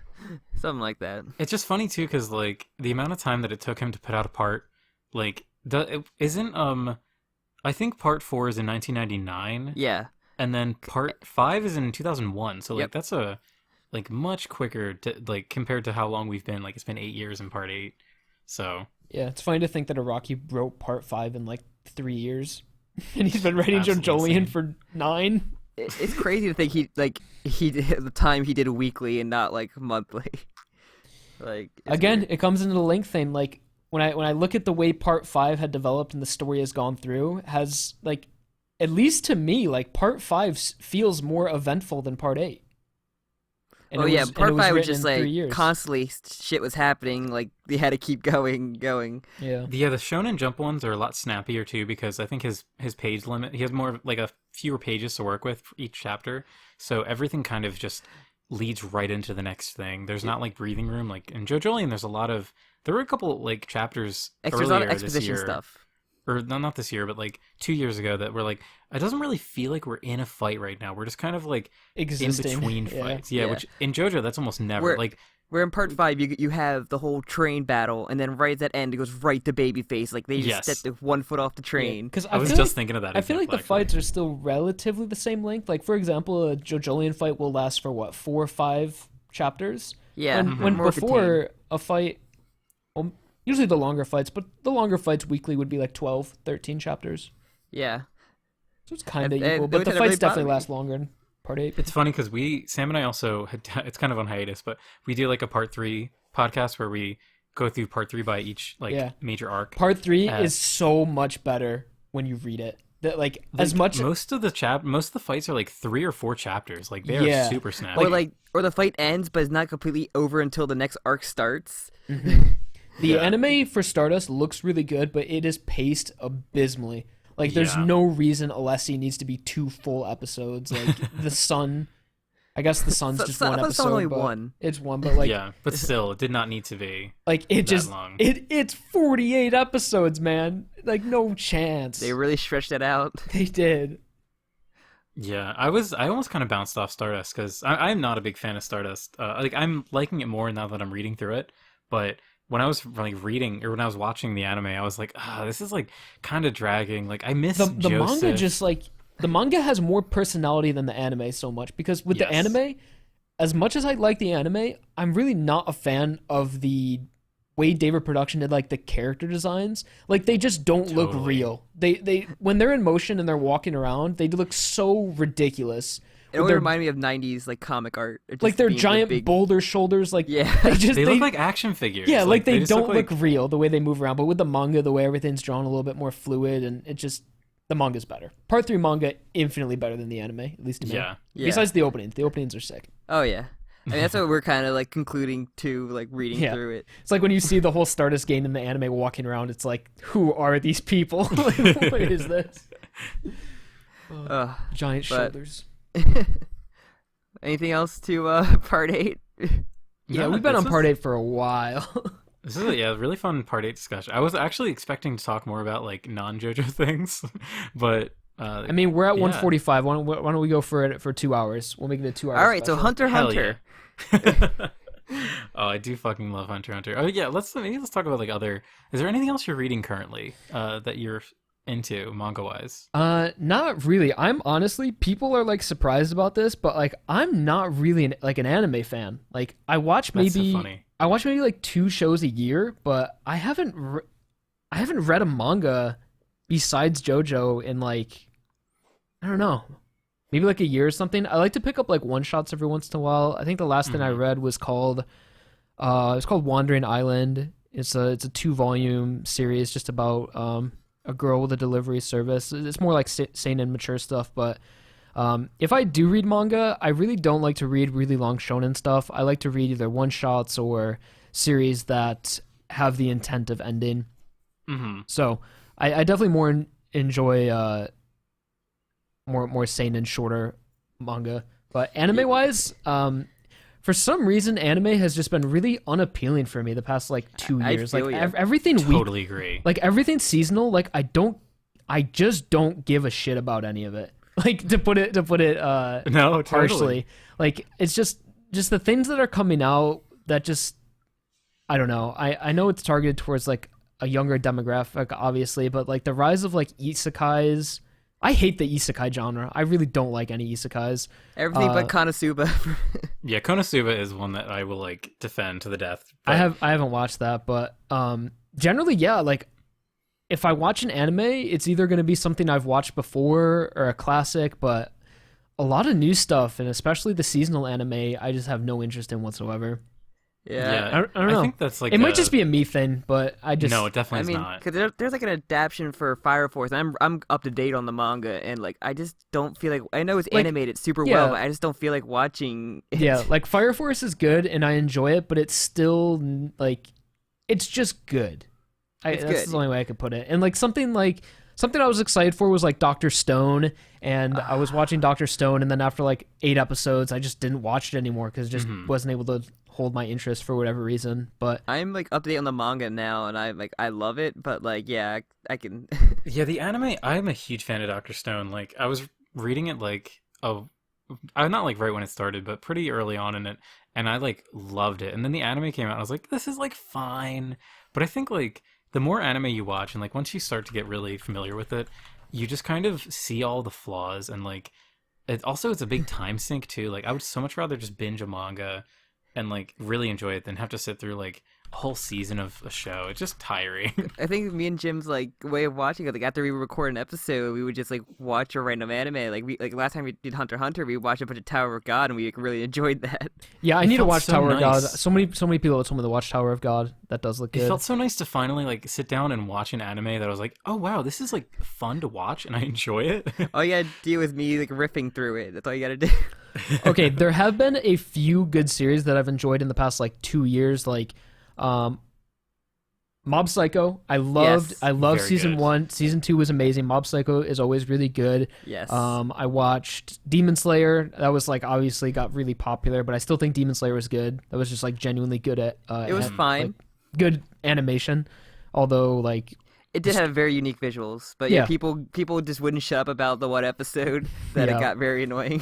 I like Fire Force mostly just because I was on a Promare hyperfixation, and then that led I'm pretty sure into a lot Fire of people Force. picked that up. Unfortunately, it's a shame that first season got like censored because of the whole Kyo animation thing that happened.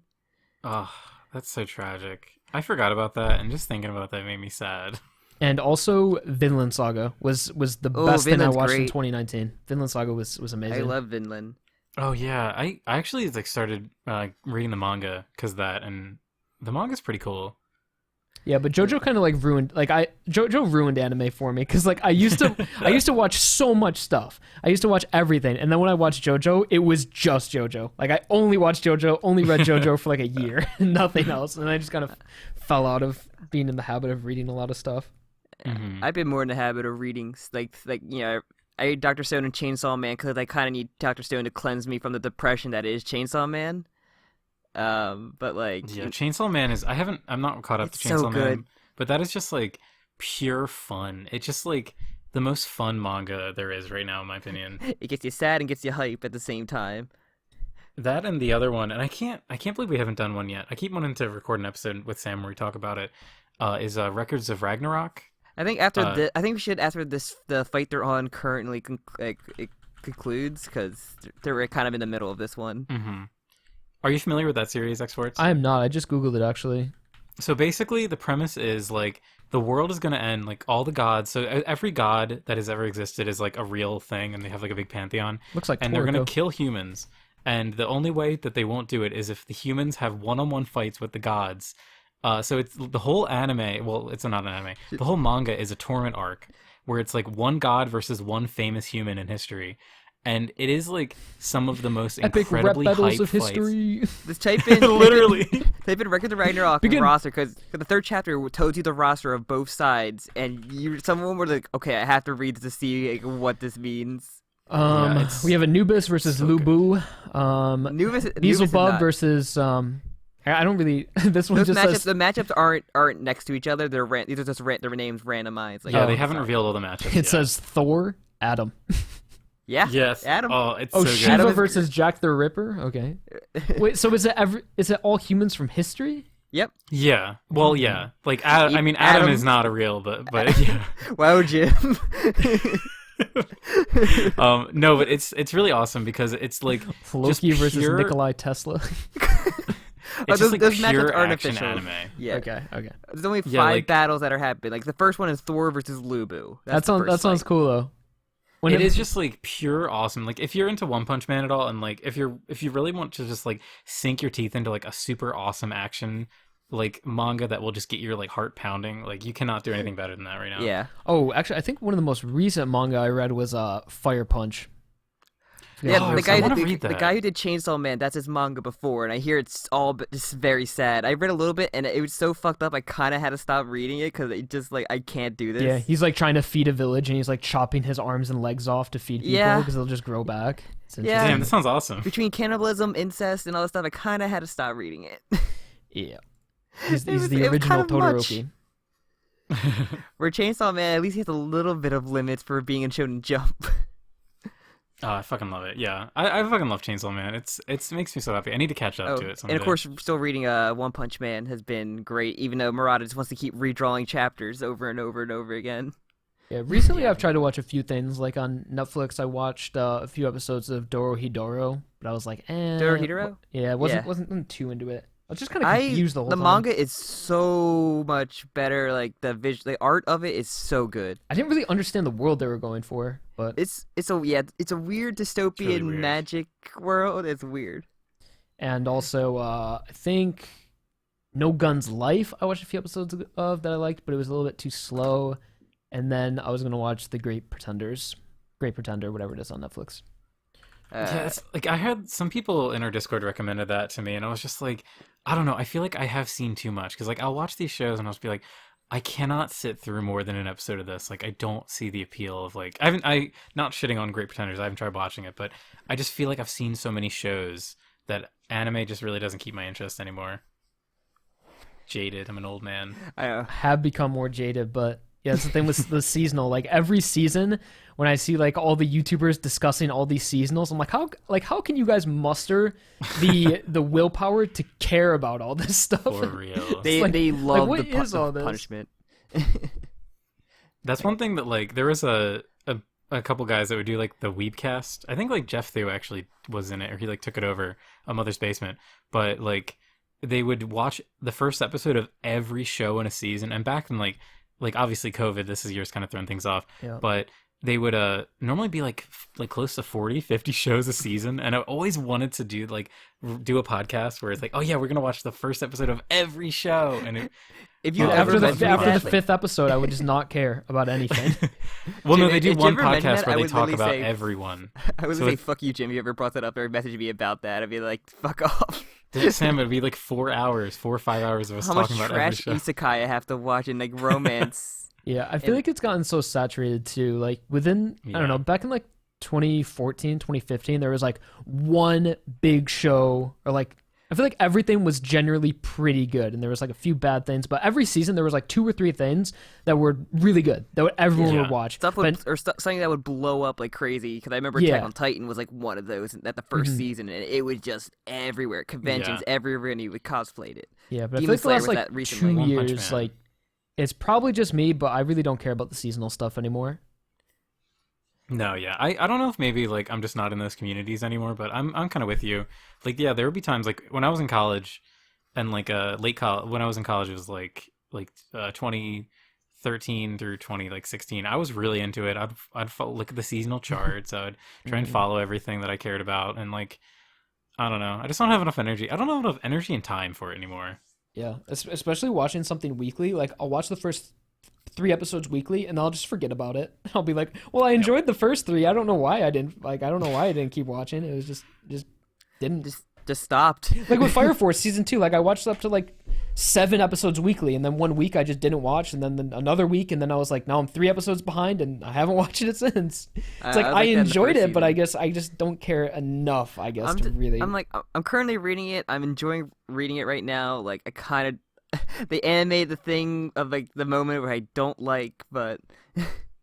anything involving the cat girl, I'm just like, okay, this is why I hated the first early part of Fire Force. Yep, but the only anime I will watch every single week is JoJo when it's airing, just because Yeah. I Hell just yeah, have so same. much. I just love the series. It's just so much fun. Like I remember at the time, like the job that I was working, when part 5 was airing, because that was the one part that I was like keeping up with the anime as it was coming out. I had the job I was working. I got home pretty early, so I was able to like rush home and like go into my room and watch JoJo, and it was like, oh hell yeah, it was so exciting.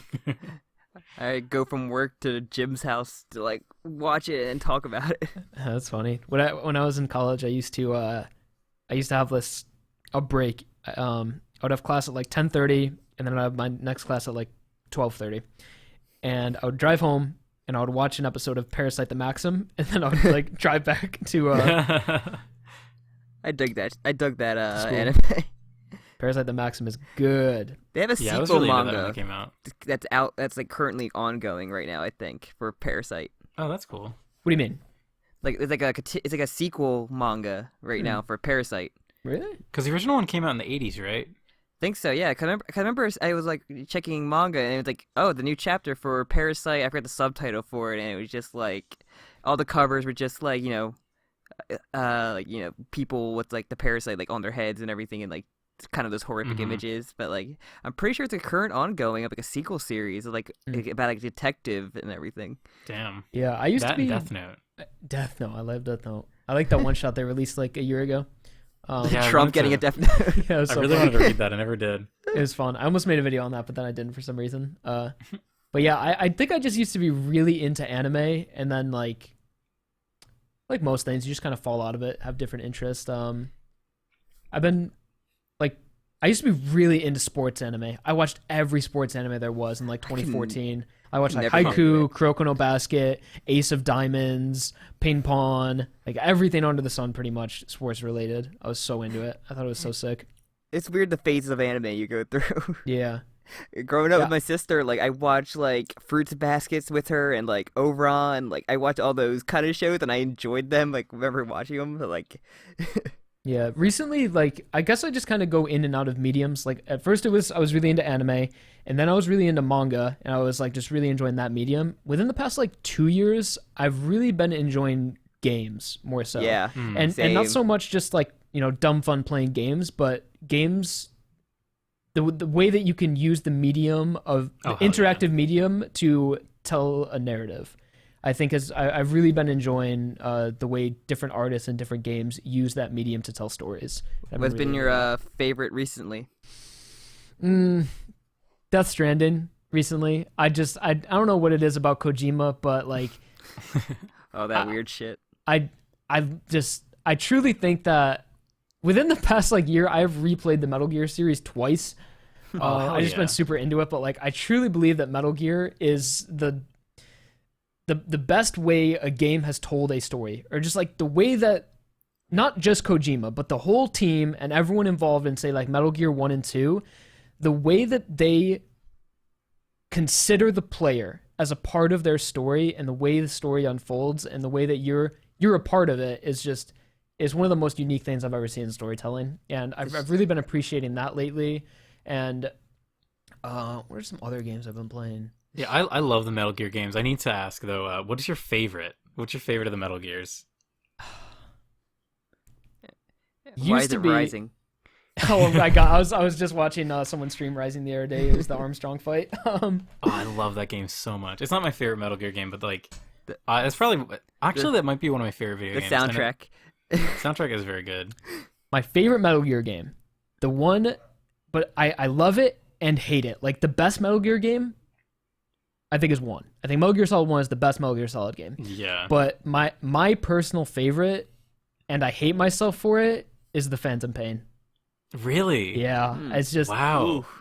I know. I literally hate myself for it. I hate it so much because I'm like, the game is bad. Like not that the game is bad, but how the narrative, the pacing of it is god awful. It's horrible. You could tell there was issues in development. The game, just the way that it doesn't have an ending and just everything about it, but the cinematography in that game and how they use the little bit of, I guess, cutscenes that there is, I really appreciate it. And I know a lot of people don't like the whole twist with Ishmael and Big Boss and all of that, and the way it is used to explain the events of the original Metal Gear. I personally think the theme of the Phantom Pain and what Kojima was trying to do is strong enough for me to appreciate it, even though it has flaws. I think like just the minute-to-minute gameplay of Phantom Pain is like some of the most satisfying there is. Like that is a game that I put like over 100 hours into, even though I was like thoroughly disappointed by like the narrative elements and the story.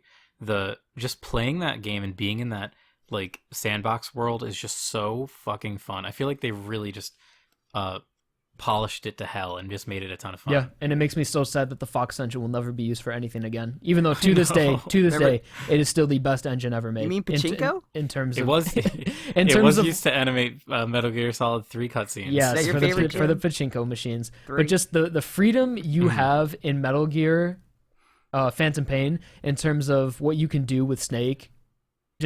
I just love being able to like dive and then do like roll around as you're laying down, throw a grenade or something, and then shoot someone while you're laying down on your back, and just how fluid everything is in that. It just feels so good. Feels so good. And just the fact that the Fox engine is just dead, it pains me. Konami hates video games. The lingering Phantom Pain.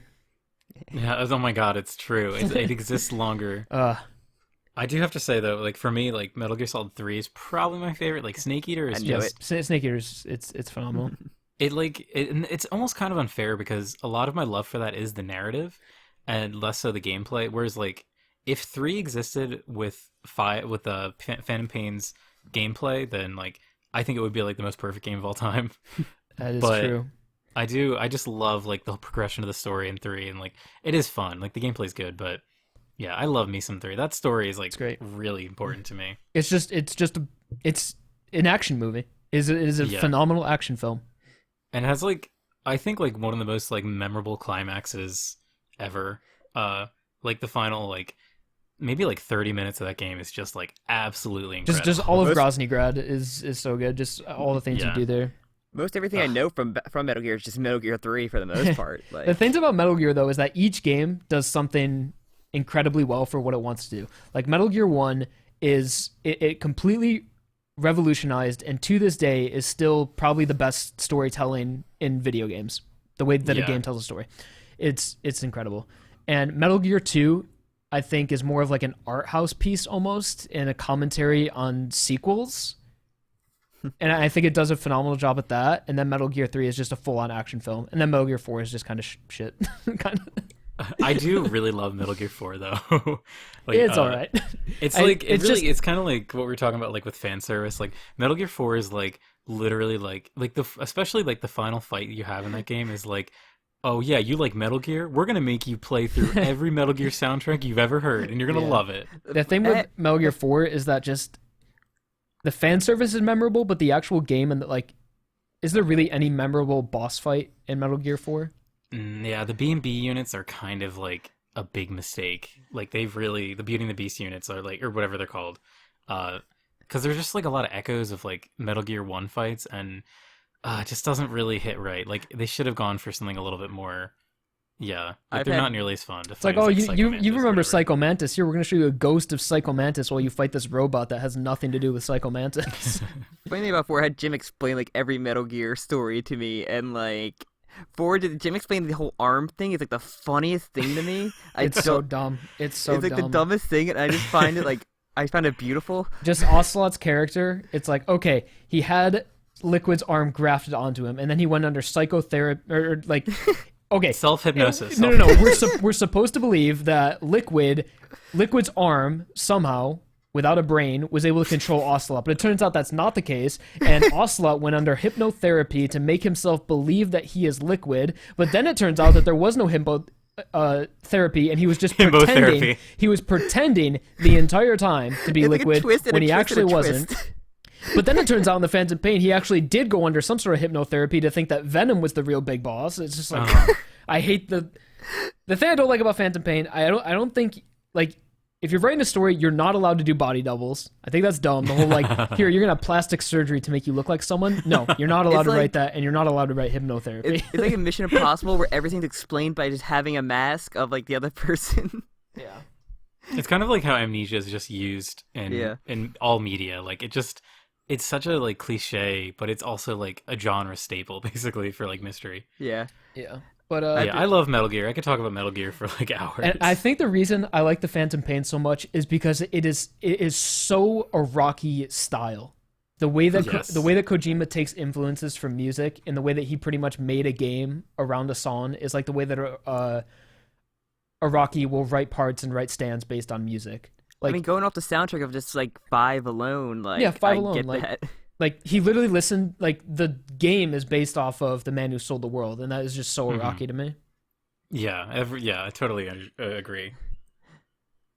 I've been like playing Yakuza, and I've been like, man, I would love like a part like between Yakuza like, 3... is just dumb fun to me. I love those games. Like, they can make a game. We talk like the Fist of North Star. They have JoJo between like a part and just like have like a story like in the JoJo world. Make a good JoJo game for once.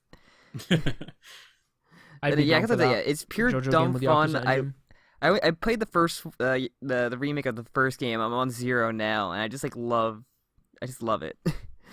It's absurd, and the fact that Kiryu never kills anyone is like hilarious because he totally does kill people. I know.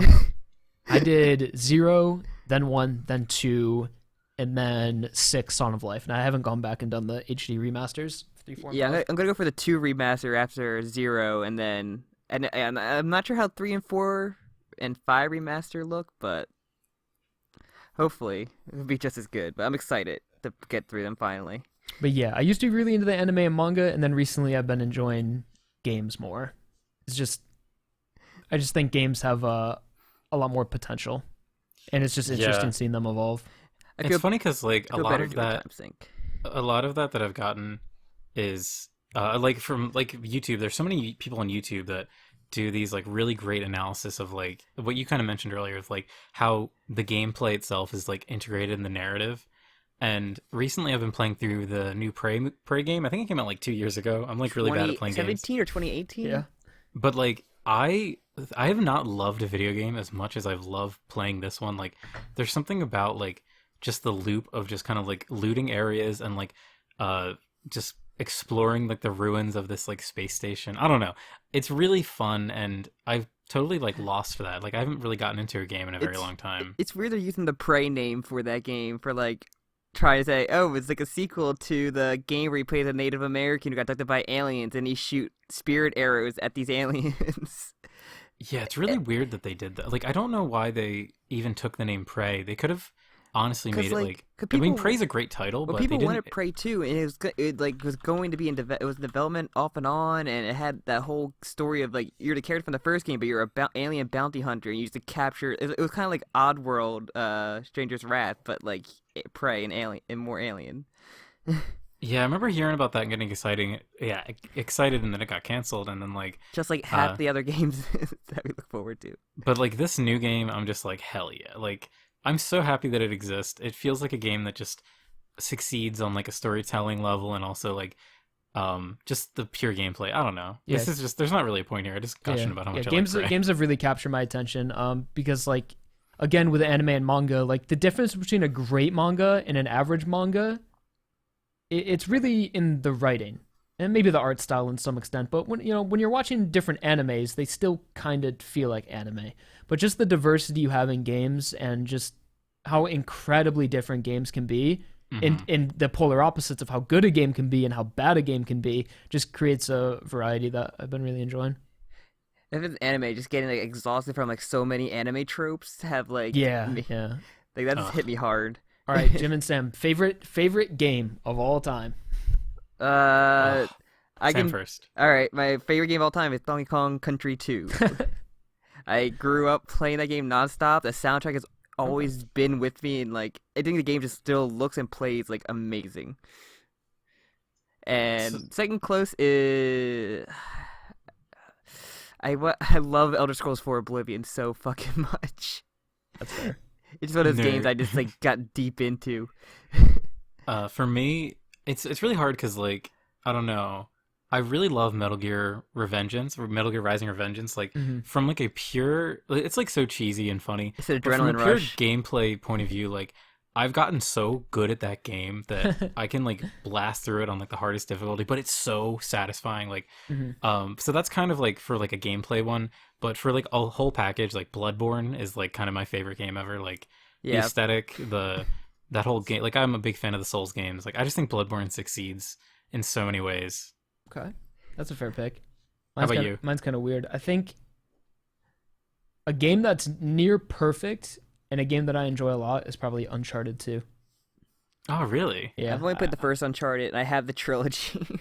I know, like, there's not really much of a difference between, like, Uncharted 2, I think, is the best of the 4 games, but I know Uncharted 4 is really good as well, but just, for me, I think Uncharted 2 is, like, one of the closest things you get to, like, a perfect game. Like, the pacing of it is just, That the so one with good. the train in the beginning? Yeah, the train scene, it's everything about that game is just, like, I missed that game felt like crazy when it came out, like especially the one like prelude, like the scene like right before the train climb when you're actually fighting through the train, and how it just feels like it goes on forever. That was like mind-blowing. It's so good. Yeah, I miss when games weren't all 60-hour long experiences. I miss when a game was like, here's a story we want to tell. The story lasts 8 to 10 hours and it's good. And then really like I love Monster Hunter World. I spent $6 on that game, but like I've got like 400 plus hours in it. They keep adding free content, and it's just like but the just most even like, bang for your buck. Even narrative driven games for some reason now feel the need to spread their narrative around 80-hour stories. And yeah, like I wanted to play the new Last of Us game, and I was actually like house sitting, and the people I was house sitting for had it, and I was like, oh cool, like I can beat this game. And then I looked at the fucking length of it, and I was like, I'm literally not gonna be in this house long enough house sitting for like the weekend to beat this whole game. It's more cutscenes than like gameplay.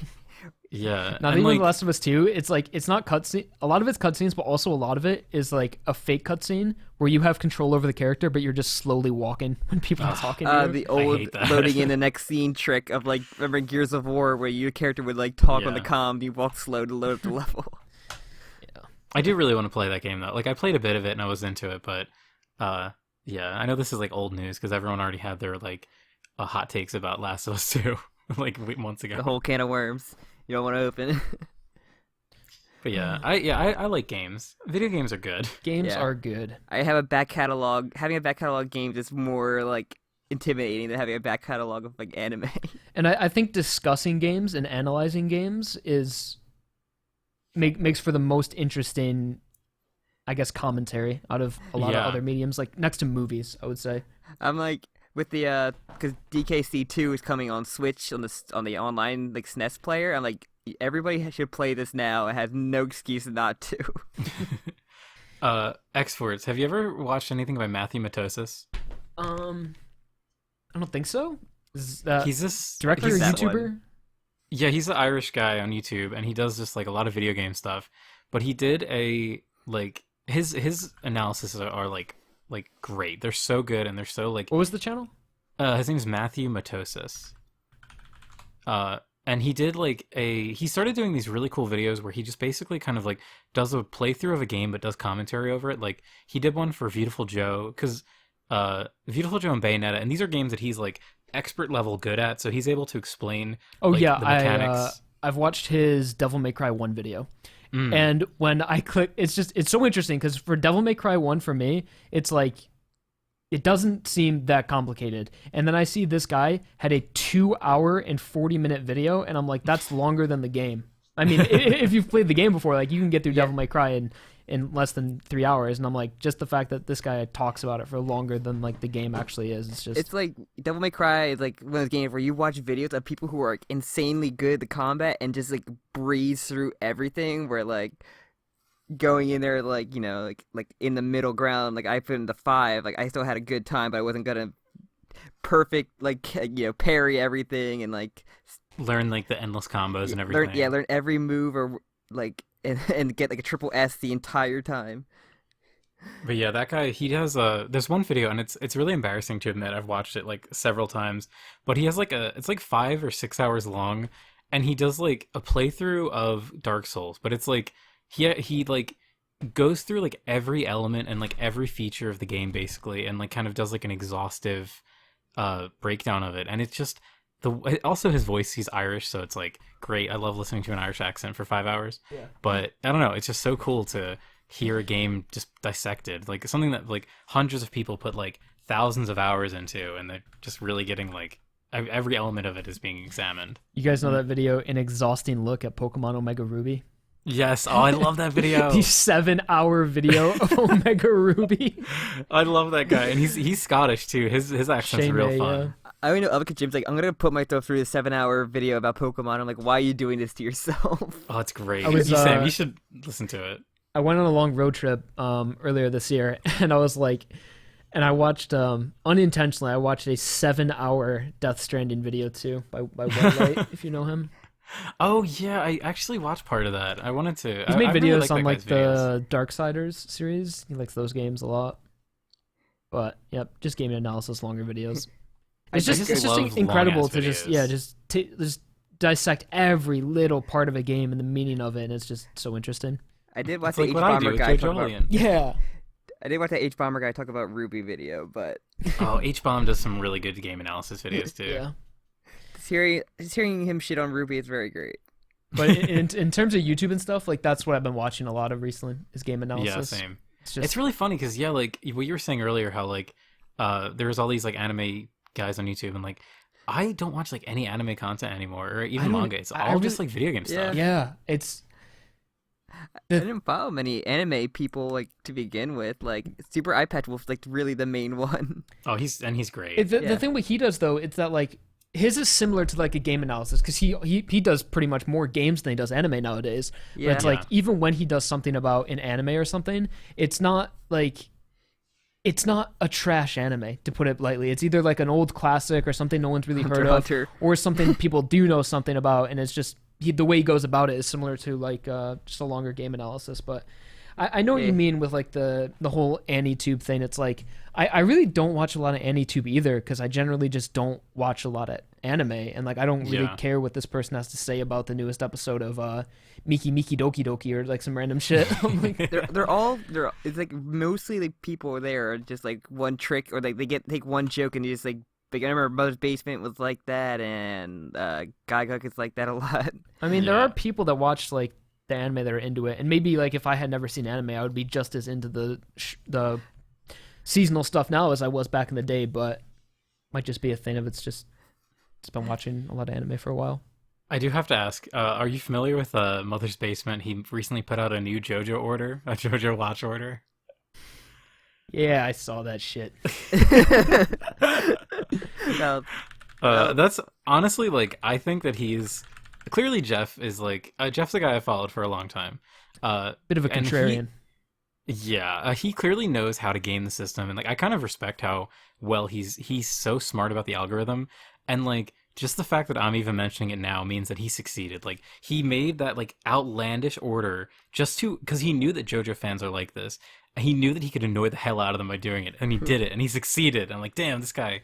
Yeah, he's Rabbit big animals. brained. the thing about it is that like I really like no sweat off my back. Like I don't care how anyone watches JoJo. Like if you want to watch Basement Order, I genuinely don't care. Like go ahead, go for it. But I just don't understand the why. Like do it if you want to, but why would you Yeah. do it? so you should play the Metal Gear games in. Can you play the Metal Gear games in like the same order? Like if you messed up, like, jumbled it around, would it work out? Yeah. Well, you honestly, can play Metal Gear in any order because Yeah. because first of all they're games, and second of all it's I'm even just curious. Would it work the same in like Metal Gear games? honestly, yeah. I think the best, like, I played the Metal Gear games in a really fucked order. Like, one of the last games I played was Metal Gear Solid. Like, it's probably one of the first ones you should play, but that was like the second to last one I played, I think. Honestly, those games all exist on their own. Like, of course, like the narrative and the overarching narrative is like this big complicated thing, but within each game, it's not like you're gonna really do yourself any. Like, I can't really even think of the only thing that would be bad would be like stepping down, like going from like Metal Gear 3 to 2, because you're just gonna be getting like the gameplay will be less like probably less fun to someone Yeah. who's more used to like newer games. Yeah. I don't think it matters what order you play in. I think it's just important that you know that liquid and solid are clones. I think that's really the only information you know. Just so when you're playing Metal Gear 1 and 2, you don't think that Pliskin or Solid Snake are Big Boss. As long as you know that differentiation between the Yeah. characters, you'll be good. I was imagining someone like just playing like 5 first, and it's like, what the fuck is this twist? Yeah, I know. 5 is fuck is this? 5 is the worst game to play first because the whole point of the game is to like tie off loose ends, and it makes no sense. Yeah. But yeah, the whole thing. with the Basement Order though, it's like the whole thing. The thing about Mother's Basement though is that he always I don't want to make it seem like I don't like the guy or anything. I really have no problem with him. I think he's a fine content creator, and like back in the day, I used to really enjoy his opening analysis, and I still think he makes good videos. But with oh god, what was I gonna say? With the You got your apologies in the way. no, hold on. The Basement Order, I forgot what I was gonna say. Okay, let me just kind of ramble on and see if it will come back to me. But with the Basement Order, the way it's presented is that like he presented it as like, oh yeah, I found it. It's like a fun thing that you can do with this, and the same thing with the JoJo. You guys remember the JoJo cheat sheet video? Yeah, I did. remember. I think I did watch that eventually. The thing he'll do is that he'll make a video and present an argument, and then when he gets backlash for it, he'll go back on his word and be like, no, I didn't mean it like that. Like, no, you guys are misinterpreting me.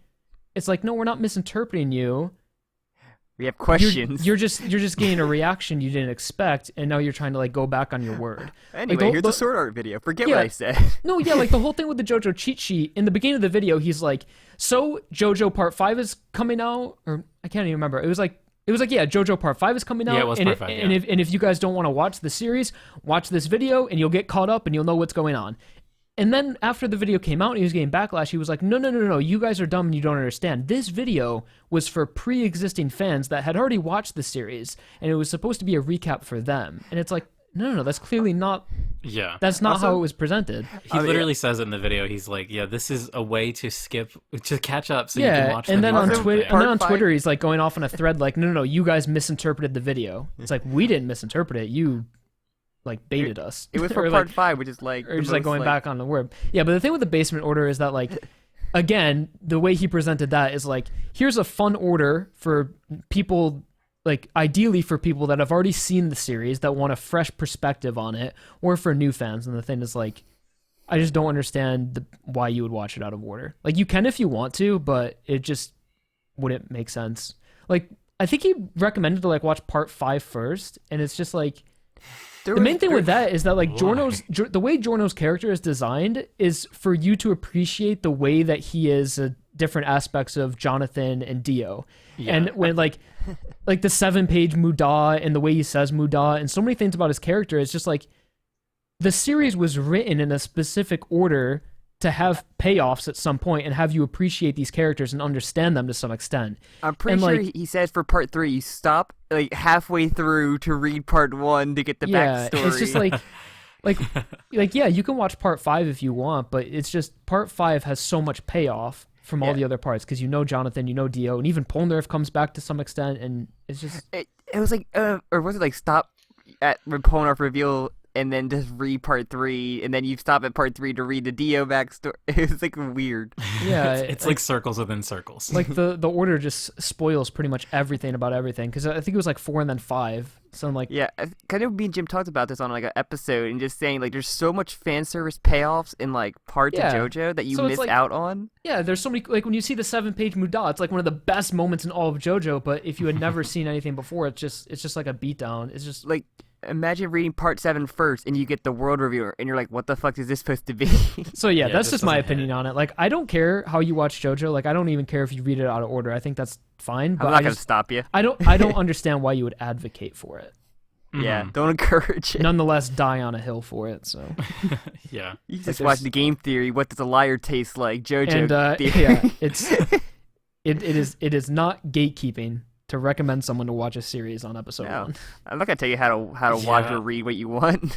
Yeah, I know this is kind of like a little old hat. Yeah, but that's yeah, another I thing I feel the did. same exact That's another way. thing I didn't like in the video. How like he mentioned something like how he sort of like softened the blow. He's like, I know I'm gonna get hate from this video from gatekeeping extremists or something, and I'm like, oh, apparently you're a Gatekeeping gatekeeping extremist. extremist if you're like, Kind yeah, of a watch big word. Watch the series in order, like gatekeeper. Fun stuff. But I like what you mentioned earlier, how like he knows there's gonna be a reaction and it's all gonna blow up on Twitter. Like he knows that's gonna happen. So There wasn't any JoJo drama in the past week. We needed something. yeah, so it's like half of it's for the lulz, I suppose. It's very much like it's like Watchmen. How like in Watchmen, Adrian's like big plan was to create like a common enemy so that America and Russia wouldn't nuke each other. Like Mother's Basement is that common enemy. Like you unite all of the JoJo fans together. All the JoJo tubers come together. Yeah, even like everyone's favorite Shuck. Everyone like Shuck is teaming up with everyone who hates him. It'd be hilarious. On Among Us, we'll just shoot them out. We So, should play that sometime, guys, because I was playing with Shuck yesterday, and I think we're gonna play tonight. Oh, I'm it'd be so down. much fun. I would love to play that game again. So, how long are we going on for? Two and a It's about half? almost Two and a half? hours. I might have the record for the longest BROKAKA or this episode in general. So we have a record, I think. This is just a ton of funny. I think we can probably wrap it up here. All right. I mean, We can end do with like one the- last topic if you guys have like any other questions or anything. I'm trying to think. I don't know. I feel like I'm like expending all my good topics. Yeah, Looking around my room. I'm not having a clear mind, so it's good. But yeah, I don't know. Like did want to kind of ask about like your process for like doing the videos and chapter reviews, just because that's something that like I have no experience with, like with video production really. So I was just curious as to like when you read the chapter, do you like take notes? Do you kind of just go through it and then have all these stray ideas, or? Yeah, so like I've tried to take notes before, but I think it's generally just best to go through the entire chapter like I do on the videos. And like originally that's how it just started. Again, taking inspiration from Tekken 101 because that's how he used to do his chapter reviews, because when you go through every single page, you can really take note of everything that's happening in the chapter, because I know if I started the recording and I wasn't looking at the chapter and I was just remembering it, I would miss so many things. So it's just nice to be able to go through the entire chapter. And again, I always recommend people to, you know, read the chapter before you watch, but I know not everyone does, and people will sometimes just watch the chapter reviews as a supplement for reading, which is totally fine, because it's like you're reading the chapter and getting analysis at the same time. But yeah, originally it just started off being like a Tekken 101 review, but pretty much how I do it is that I really like doing them as well, because it breaks up, or at least back in the day when I used to do a lot of like scripting and stuff, I honestly don't enjoy doing full scripted analysis videos that much anymore. I mean, I guess it's just, I don't know what it is. It's just, I just don't do them as often, so I guess I just don't enjoy from the heart. doing it. Yeah, Seems like a lot of work, honestly. Like, yeah, I guess I was just generally getting burnt out on it, so I'd rather... Would you do all of your own editing too? Yeah, I've never had an editor or anything like that. I actually find editing to be the most fun process, so like...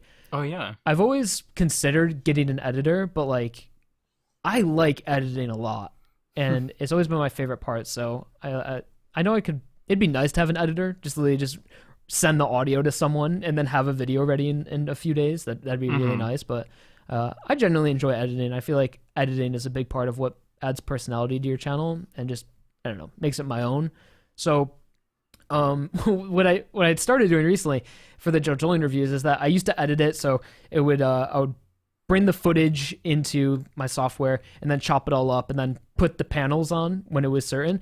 Yeah. When I was talking about, what I started recently doing is just doing a full screen recording of my monitor with the chapter up on it, and then using the Joy-Con as the clicker to go through it. So now I just, in order to minimize my editing, I just do a screen capture, and then I just fade it in and out when I want it on screen, so I don't have to edit the pages anymore.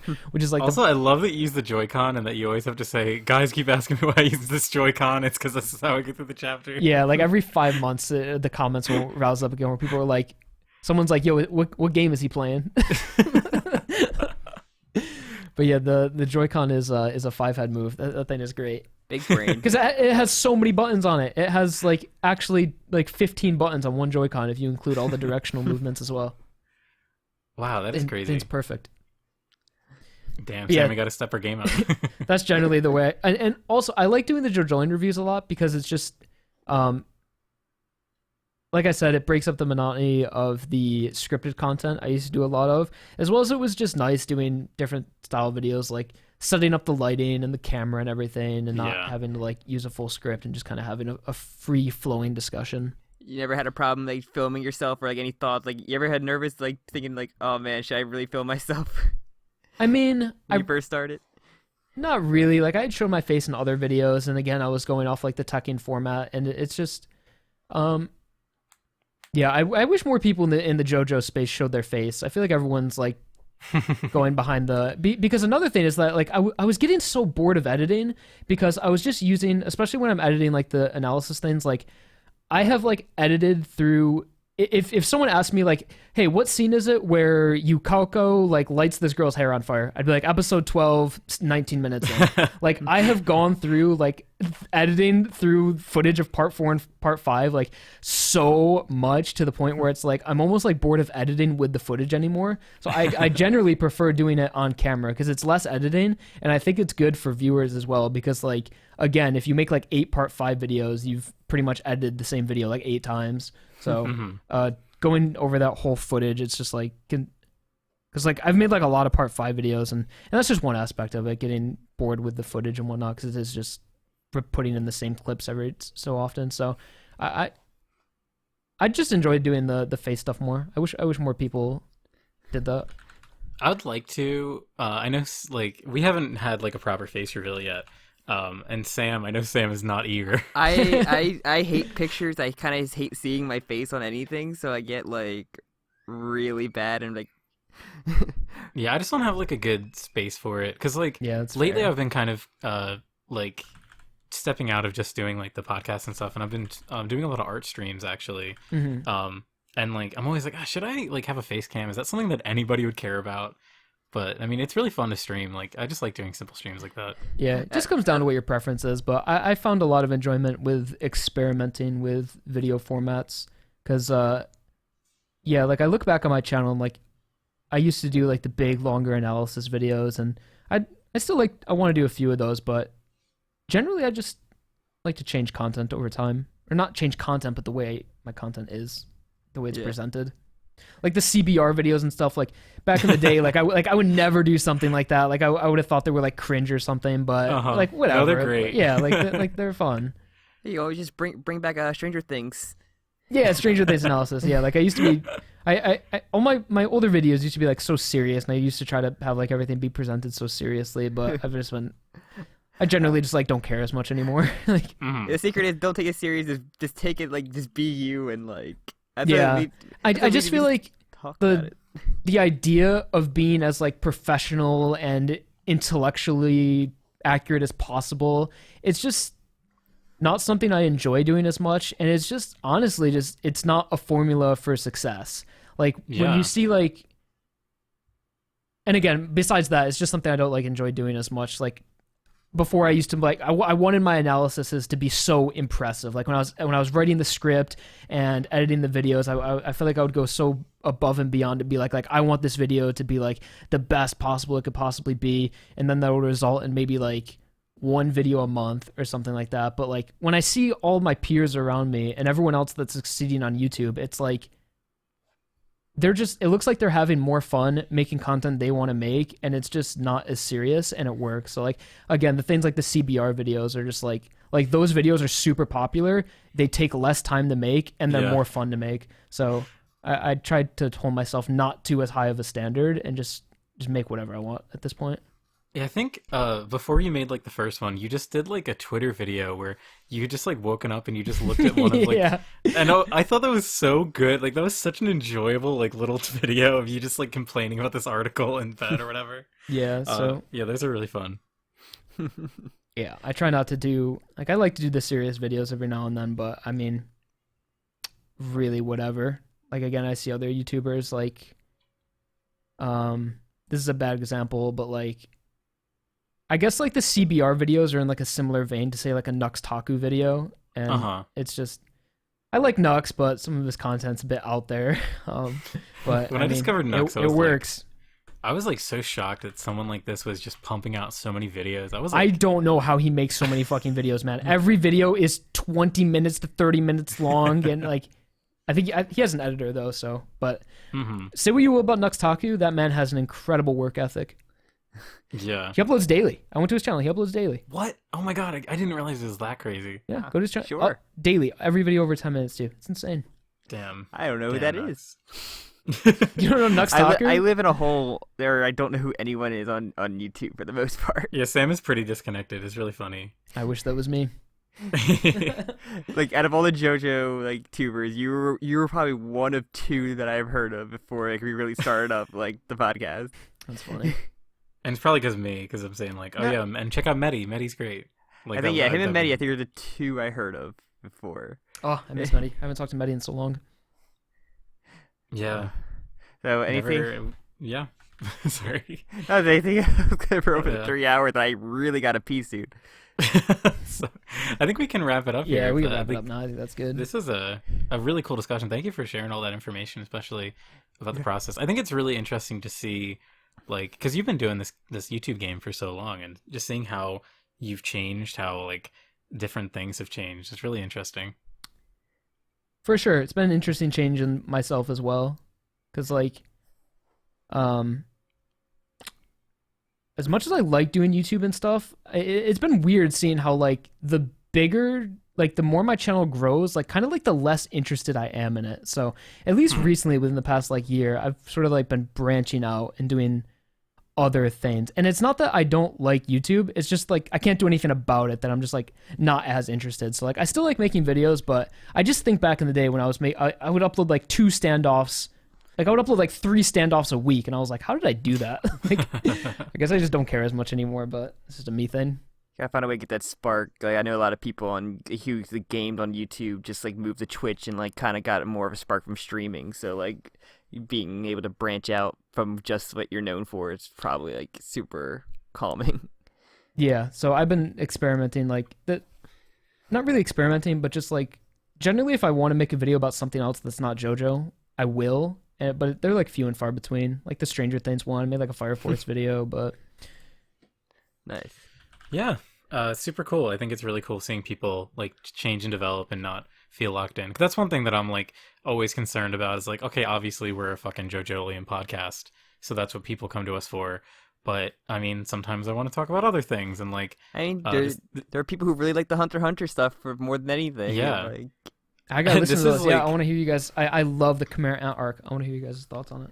yeah, check it out. Yeah, they're just on the same channel. Like I just post some right on the same channel. and I'm already 20 chapters into the other half, so hopefully I'm actually like trying to get through this quick. Oh, also, but the last question I gotta ask you guys. Yeah. Did you guys copy my JoJolion review color palette? That's a question for Jim. I'm gonna say I was definitely inspired by the way that you did. Like I just basically because it is kind of it's very similar. I'll say. What did you do, Jim? No. Yes, I think I kind of I saw your thumbnails because I mean like I really have been using kind of the same thumbnail for a while. Like at least initially they were just like the blue background. And then like I did add the little kind of like the sash thing. But yeah, at first I was like, oh, I like this just like plain background with like one image and the title of JoJolion or whatever. Yeah, it's been fun over time realizing like the thumbnail for a JoJolion review is so important. Like Yeah. usually if I'm sure you guys go through the same process. Like you go through the chapter and you're like, okay, where's a clean panel that we can that we can mask out that will fit the thumbnail and not be too like jarring. It'll just fit well. So sometimes like if a chapter doesn't have a good one, I'll just grab Josuke's face from like chapter 70 and just put it on the thumbnail. It's like, yeah, Good that'll strat. work. Yeah, Josuke's one face is thing- always good. Recently, one thing I think you responded to my comment. You did some redrawing for like one of your thumbnails. You put there was like I think Paisley Park on like a telephone wire, and you like redrew part of the foot because it wasn't in panel. And I was like, damn, I was thinking about using that like image of her, but I didn't because it wasn't finished. And I was like, wow, this looks really good. That redraw you did. Oh yeah, I think it was like her knee or something. Yeah, I just thought that was cool. And I see recently you've started using like the colored like pictures. Yeah, usually like I'll just see something on Twitter and like I really don't find like I'll just DM the artist and I'll be like, hey, I like your draw. Can I use it in a thumbnail? And like, yeah, most of the time they'll be like, yeah, sure, like awesome, because like people will generally want to click on the colored one more. Like, Yeah. or my most recent one for chapter 100, that was actually one I did. I actually colored that one of the head doctor. Oh, really? Nice. Yeah. That one looks really good. But thanks. But usually if I don't want to color something or if no one's done it on Twitter or like I just don't want to use someone else's art, what I'll do is that I will add a gradient filter on it. So like there will be like hints of color. So it's not just pure black and white. Yeah. It'll be like if you look at chapter 94 or something or like chapter 92, like there's just like I'll post one of these in the chat real quick. Oh, I see. Yeah. Yeah, I'll just I've kind of like played around with the like saturation on some of them sometimes to make the darker bits pop out more, because I'm the one that does all the like editing, like all the thumbnail editing and stuff. Yeah, you'll send me like a couple pictures. He'll say like which one do you think will work better for like the there's like two of those good panel shots or whatever. I'll be a tiebreaker, but like Jim. Yeah, like this one Jim's I just posted in the general. Like for example, like that, like a black and white version of that on the thumbnail would have looked like trash, but it's literally just a gradient filter on like an overlay setting, and it just like makes him almost look like he's colored, adds more depth. Yeah, to it's it. really good. But yeah, so we do have a little bit of maybe there was a little bit of inspiration when I started doing. No, it's funny because when I started my thumbnails to be yellow because that's what Mr. Donut the Donut did, and his were yellow, so mine were yellow, and then I eventually changed mine to like that pastel color. Yeah, for some reason I just like that's kind of a because like since I do all the thumbnails and we have a couple of different series that we do, I try and associate like a different background color with each one. And for some reason, like I just started doing like a light blue for JoJolion, And because I've been doing it so long, my brain just has a strong connection with that color in JoJolion, and it's just me, but Yeah, I that's don't know fair. why. It's funny. My Photoshop file, like for JoJolion reviews, it's like the same. The word JoJolion on that has not changed in like 4 years. Like it is the same font, same placement, and I just go in and I edit the number, and then I just put a new character on the right. Yeah, it's fun. I'd like keep it simple. I also that's one of those things I'm just like, should I get like really into like kind of rebranding and like looking at some like really popular like other YouTubers who have these really elaborate thumbnails. I'm like, I really like the simplicity of just dropping a character JPEG on there and changing the the number of the chapter. Yeah, I like having the number really big too. Yeah, that's actually really good. I don't really do that on mine, and that's actually really smart. I won't steal it, don't worry. You can if I you mean- want. Okay. Jim does it good with a clickbait title for it too, or Oh my god, the most popular JoJolion review I have was like 2 months ago, and the title was like, "What the fuck is Araki doing?" or something. Because I legitimately didn't know what to title it. So I just said, "What is Araki doing?" Most of the time Jim would do it very clickbaity, like I'll try to come up with like something stupid or stupidly clever or something like that. But like most of the time Jim makes it clickbaity now. It sucks because sometimes I think my I have God. really good ones. The last And then like sorry. the last like 2 months, I've been like, calamity something. Like, and Yes. I can't use the term like I've used the term calamity like 8 times in the past 8 chapter reviews. The same. When Jim gets things like Sam, give me something like funny and stupid at the same time. Like I got you. Yeah, the calamity thing's very relatable, but there's one that I thought like sometimes I'll have like one that I think is really funny, and then it's always like the worst performing video. Like the one I had was the one where Jobin like notices Mitsuba's nose for the first time. Like that it was that chapter, and I called it like just Jobin fetishes, and that got like the worst views ever out of like any video we've ever done. Yeah, YouTube algorithm, but I didn't want to promote the fetish in the title. Ugh, sad. How dare YouTube not being fun? What a surprise. But yeah, it's a whole thing. It's really fun to like. I mean, we're a pretty small channel, but obviously we've had a pretty good amount of success, and it's really fun to For like sure. see that like slow growth and start to community form and stuff. Every little thing is like a big thing to us, so Yeah, Yeah, the growth on YouTube is strange. It's like it's kind of just like all relative. Like I remember when I had like whatever, like your expectations just grow. So like when I had like whatever 30,000 subs, I remember when I had 30,000 and like I can't even remember like if a video hit like 50,000 views or something, it's like, and now at this point just like your standards continue to go up and nothing ever really changes. Like like what you think is a big video right now will be exactly the same if you guys had like 200,000 subscribers. Like there's never a point where you're like, yeah, I don't want any more views than this. Like this is a Yeah. perfect amount of views. Because I always used to be like, if I just had like 30,000 subs and like 10,000 views a video, that'd be perfect. I'd be totally fine. And then it's like when you get there, it's like, yeah, this is just how it is. It's just average. for me it was like I always like because we did that whole year of that like unsuccessful podcast, and for me I think I even said this to Sam sometimes, like I would just love to have like a core community of like 100 people that just like religiously watch, not religiously, but of like a small group of people watching would just make it like totally worth doing every week for me. And now it's like bigger than I could have ever have imagined. we have like and a I'm, Discord. like, We so have flattered. like way more people than we thought were actually gonna be in there. Yeah, it's Yeah, like it's, it's like like, when you're a new crazy. channel and you're like, oh my god, this video got 5,000 views. Are you serious? And now it's like only 100K. Like, come on. Jim is like, I remember the whole deal thing. Like, Jim's like, the deal is like getting up to like 10K. I'm like, okay, that's like 50K. Like, wait, what? Like, 100K. We're gonna beat Linkara. Yeah, that was the big goal. Was we wanted to get more views than the Linkara video on Diesel. Yeah, like I'm sure you We guys have did. had it with your JoJolion reviews where it's like, oh my god, like 1,000 views, and now you guys are probably like, only 1,000? Like, come on. Yeah, only getting 1,000 is like, what's wrong? Like, what did I do wrong this time? Yeah, back in the day, you're probably like, if I could just get the 1,000, I'd be fine with it. Just 1,000. Crazy. It's all relative.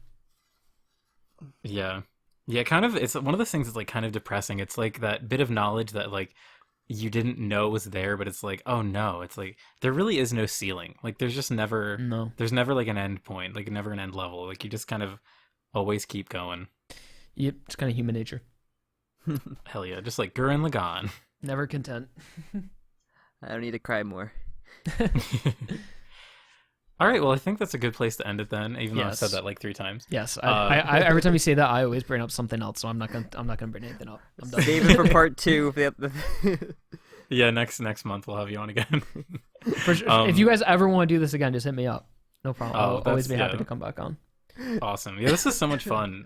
Thanks again No problem. for coming on, and I'll let you plug anything you want. Obviously, Guest plugs first in the plug part.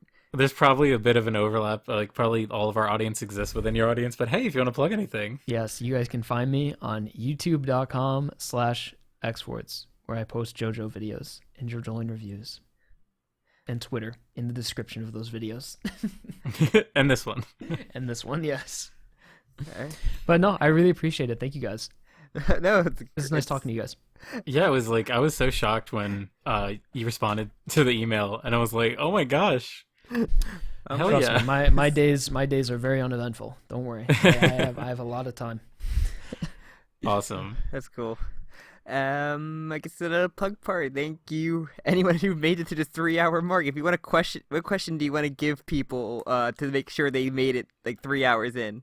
Oh shit, yeah. So this is the thing we do in these sometimes when they go really long xForts. Maybe you want to do the honors. like type pineapple in the chat if you made it this far or something like yeah, that. yeah, we do it so it's like a question, like a random question. Like normally it pertains to what we talked about. Do you have a fun one? Give me like what's an example? Like what's one you done in the past? Oh, this could be something like give us a random order to watch something. Like it could be anything. Like yeah, okay. Well, no, I don't know. That's like a long one. Okay, if you had to take another beloved children's literature character like Stanley Yelnats and put him in JoJo, Beloved. what beloved character would you put into JoJo? Like, my answer would be Cam Jansen from the children's novel series, detective novel series Cam Jansen. I would count Olaf. I want Count Olaf to be the main villain of a JoJo part. That'd be great, actually. That would be pretty great. That'd be pretty great. Okay. We could use that one. Let's keep it simple with JoJo. If you guys could pick any, I guess referring to the people in the podcast, if you guys could choose any musical reference to put in the next stand that's introduced in JoJo, and you get to choose the musical reference for it, I would say either Slipknot. I would love a Slipknot reference in JoJo. That'd be great. That's awesome. Or I don't know. No, I'm gonna say Slipknot. I want a Slipknot reference in JoJo. And the stand looks like one of the masks or something. That'd be brutal. That'd be fucking cool, actually. Damn. I really want there to be like I don't know. This is such a hard question because there's so many songs that I love. I really want there to be a Funky Town. I want Funky Town to be a stand. The town awesome. of Morio stand. God, I have like they already gave me the dumb thing of having Limp Bizkit actually be a stand. So like, You do corn with a K. corn to the K, just corn. Yeah. Oh man, it's tough, man. I would love another Green Day reference that's just not just Green Day. It's like actually, Dookie Like or a song like reference. Like a song. a song could be just Dookie or American Idiot. Just like American Idiot makes you dumb. That'd be like a dream come true. Just being able to choose one musical reference to go into JoJo, immortalized. That'd be in the so series. cool. That'd be great. That'd be my make-a-wish. All right, listeners, if you've made it this far, drop your comment. Drop your answer in the comment. What is the one musical reference you would make? You if 3-hour could do it? warriors. Yeah, 3-hour warriors. Actually, damn. So I like how we talked about long-forming discussion videos, and we have a fucking 3-hour long one. No, that's fine. Usually when I watch it, I like the longer podcasts, like 3-4 hour ones. Same. I Yeah, have to because write I just like podcasts. I just like I love to have like anything on in the background because anytime I'm alone with my own thoughts, I feel like I'm gonna go crazy. So just anything that I can have playing is good. Yeah, longer. I only have like podcasts for one of sure. my podcasts that go to like 3 hours. I think I have one. It was like when Comedy Bang Bang had like that 10-hour long podcast, like for their Oh, that 10th was so anniversary. cool. That was really cool though. Nuts. So. All right. Well, I think with that, Oh thank wait, you I all. think there's the plugs. Oh, okay. God. Yes, please like, comment, subscribe, all that fun stuff in YouTube. Good. Yeah, like you said, you can follow each of us and on Twitter in the description below. There's plenty of other videos you can check out, but Yeah, I recommend our Hunter x Hunter videos if you're a fan of Hunter x Hunter. yes. Sam, so the whole premise of those videos is Sam is reading it for the first time. I've watched and read it, so I'm a big fan. So you're able to see Sam's reaction to each arc as he's reading it, and it's very exciting. Yes. Especially during the Chimera Ant arc. That's Yes. content.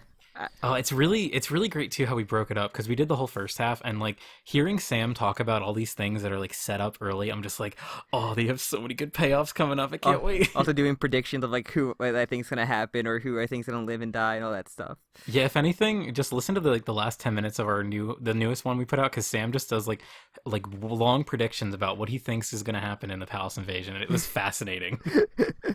I'm probably all wrong. We'll see. We'll see. I'm only 20 chapters in to take after that, so I think that's everything. Yeah. Also, join the Discord if you haven't. Yeah, our link to the Discord will be in the description. Yes. I think that's it. Unless you got anything else to plug, either one of you. I've gotta put a plug on this podcast and ship it off to the lab to get edited. I don't know where I'm going with that. You mean your computer? Yeah. All right, and so I think with that, we'll wrap it up. Finally, I just want to give one more thanks to xForts. Super honored to have you on. This has been a ton of fun. Guys, no problem. Love to come on again. Welcome to the BROKAKAs. Yeah. And if part 6 ever gets animated, you guys will be the first guests on Gucci Cast. Hell yeah. Cool. I'm stoked. All right, and with that, we'll say goodbye. So long. Bye, guys.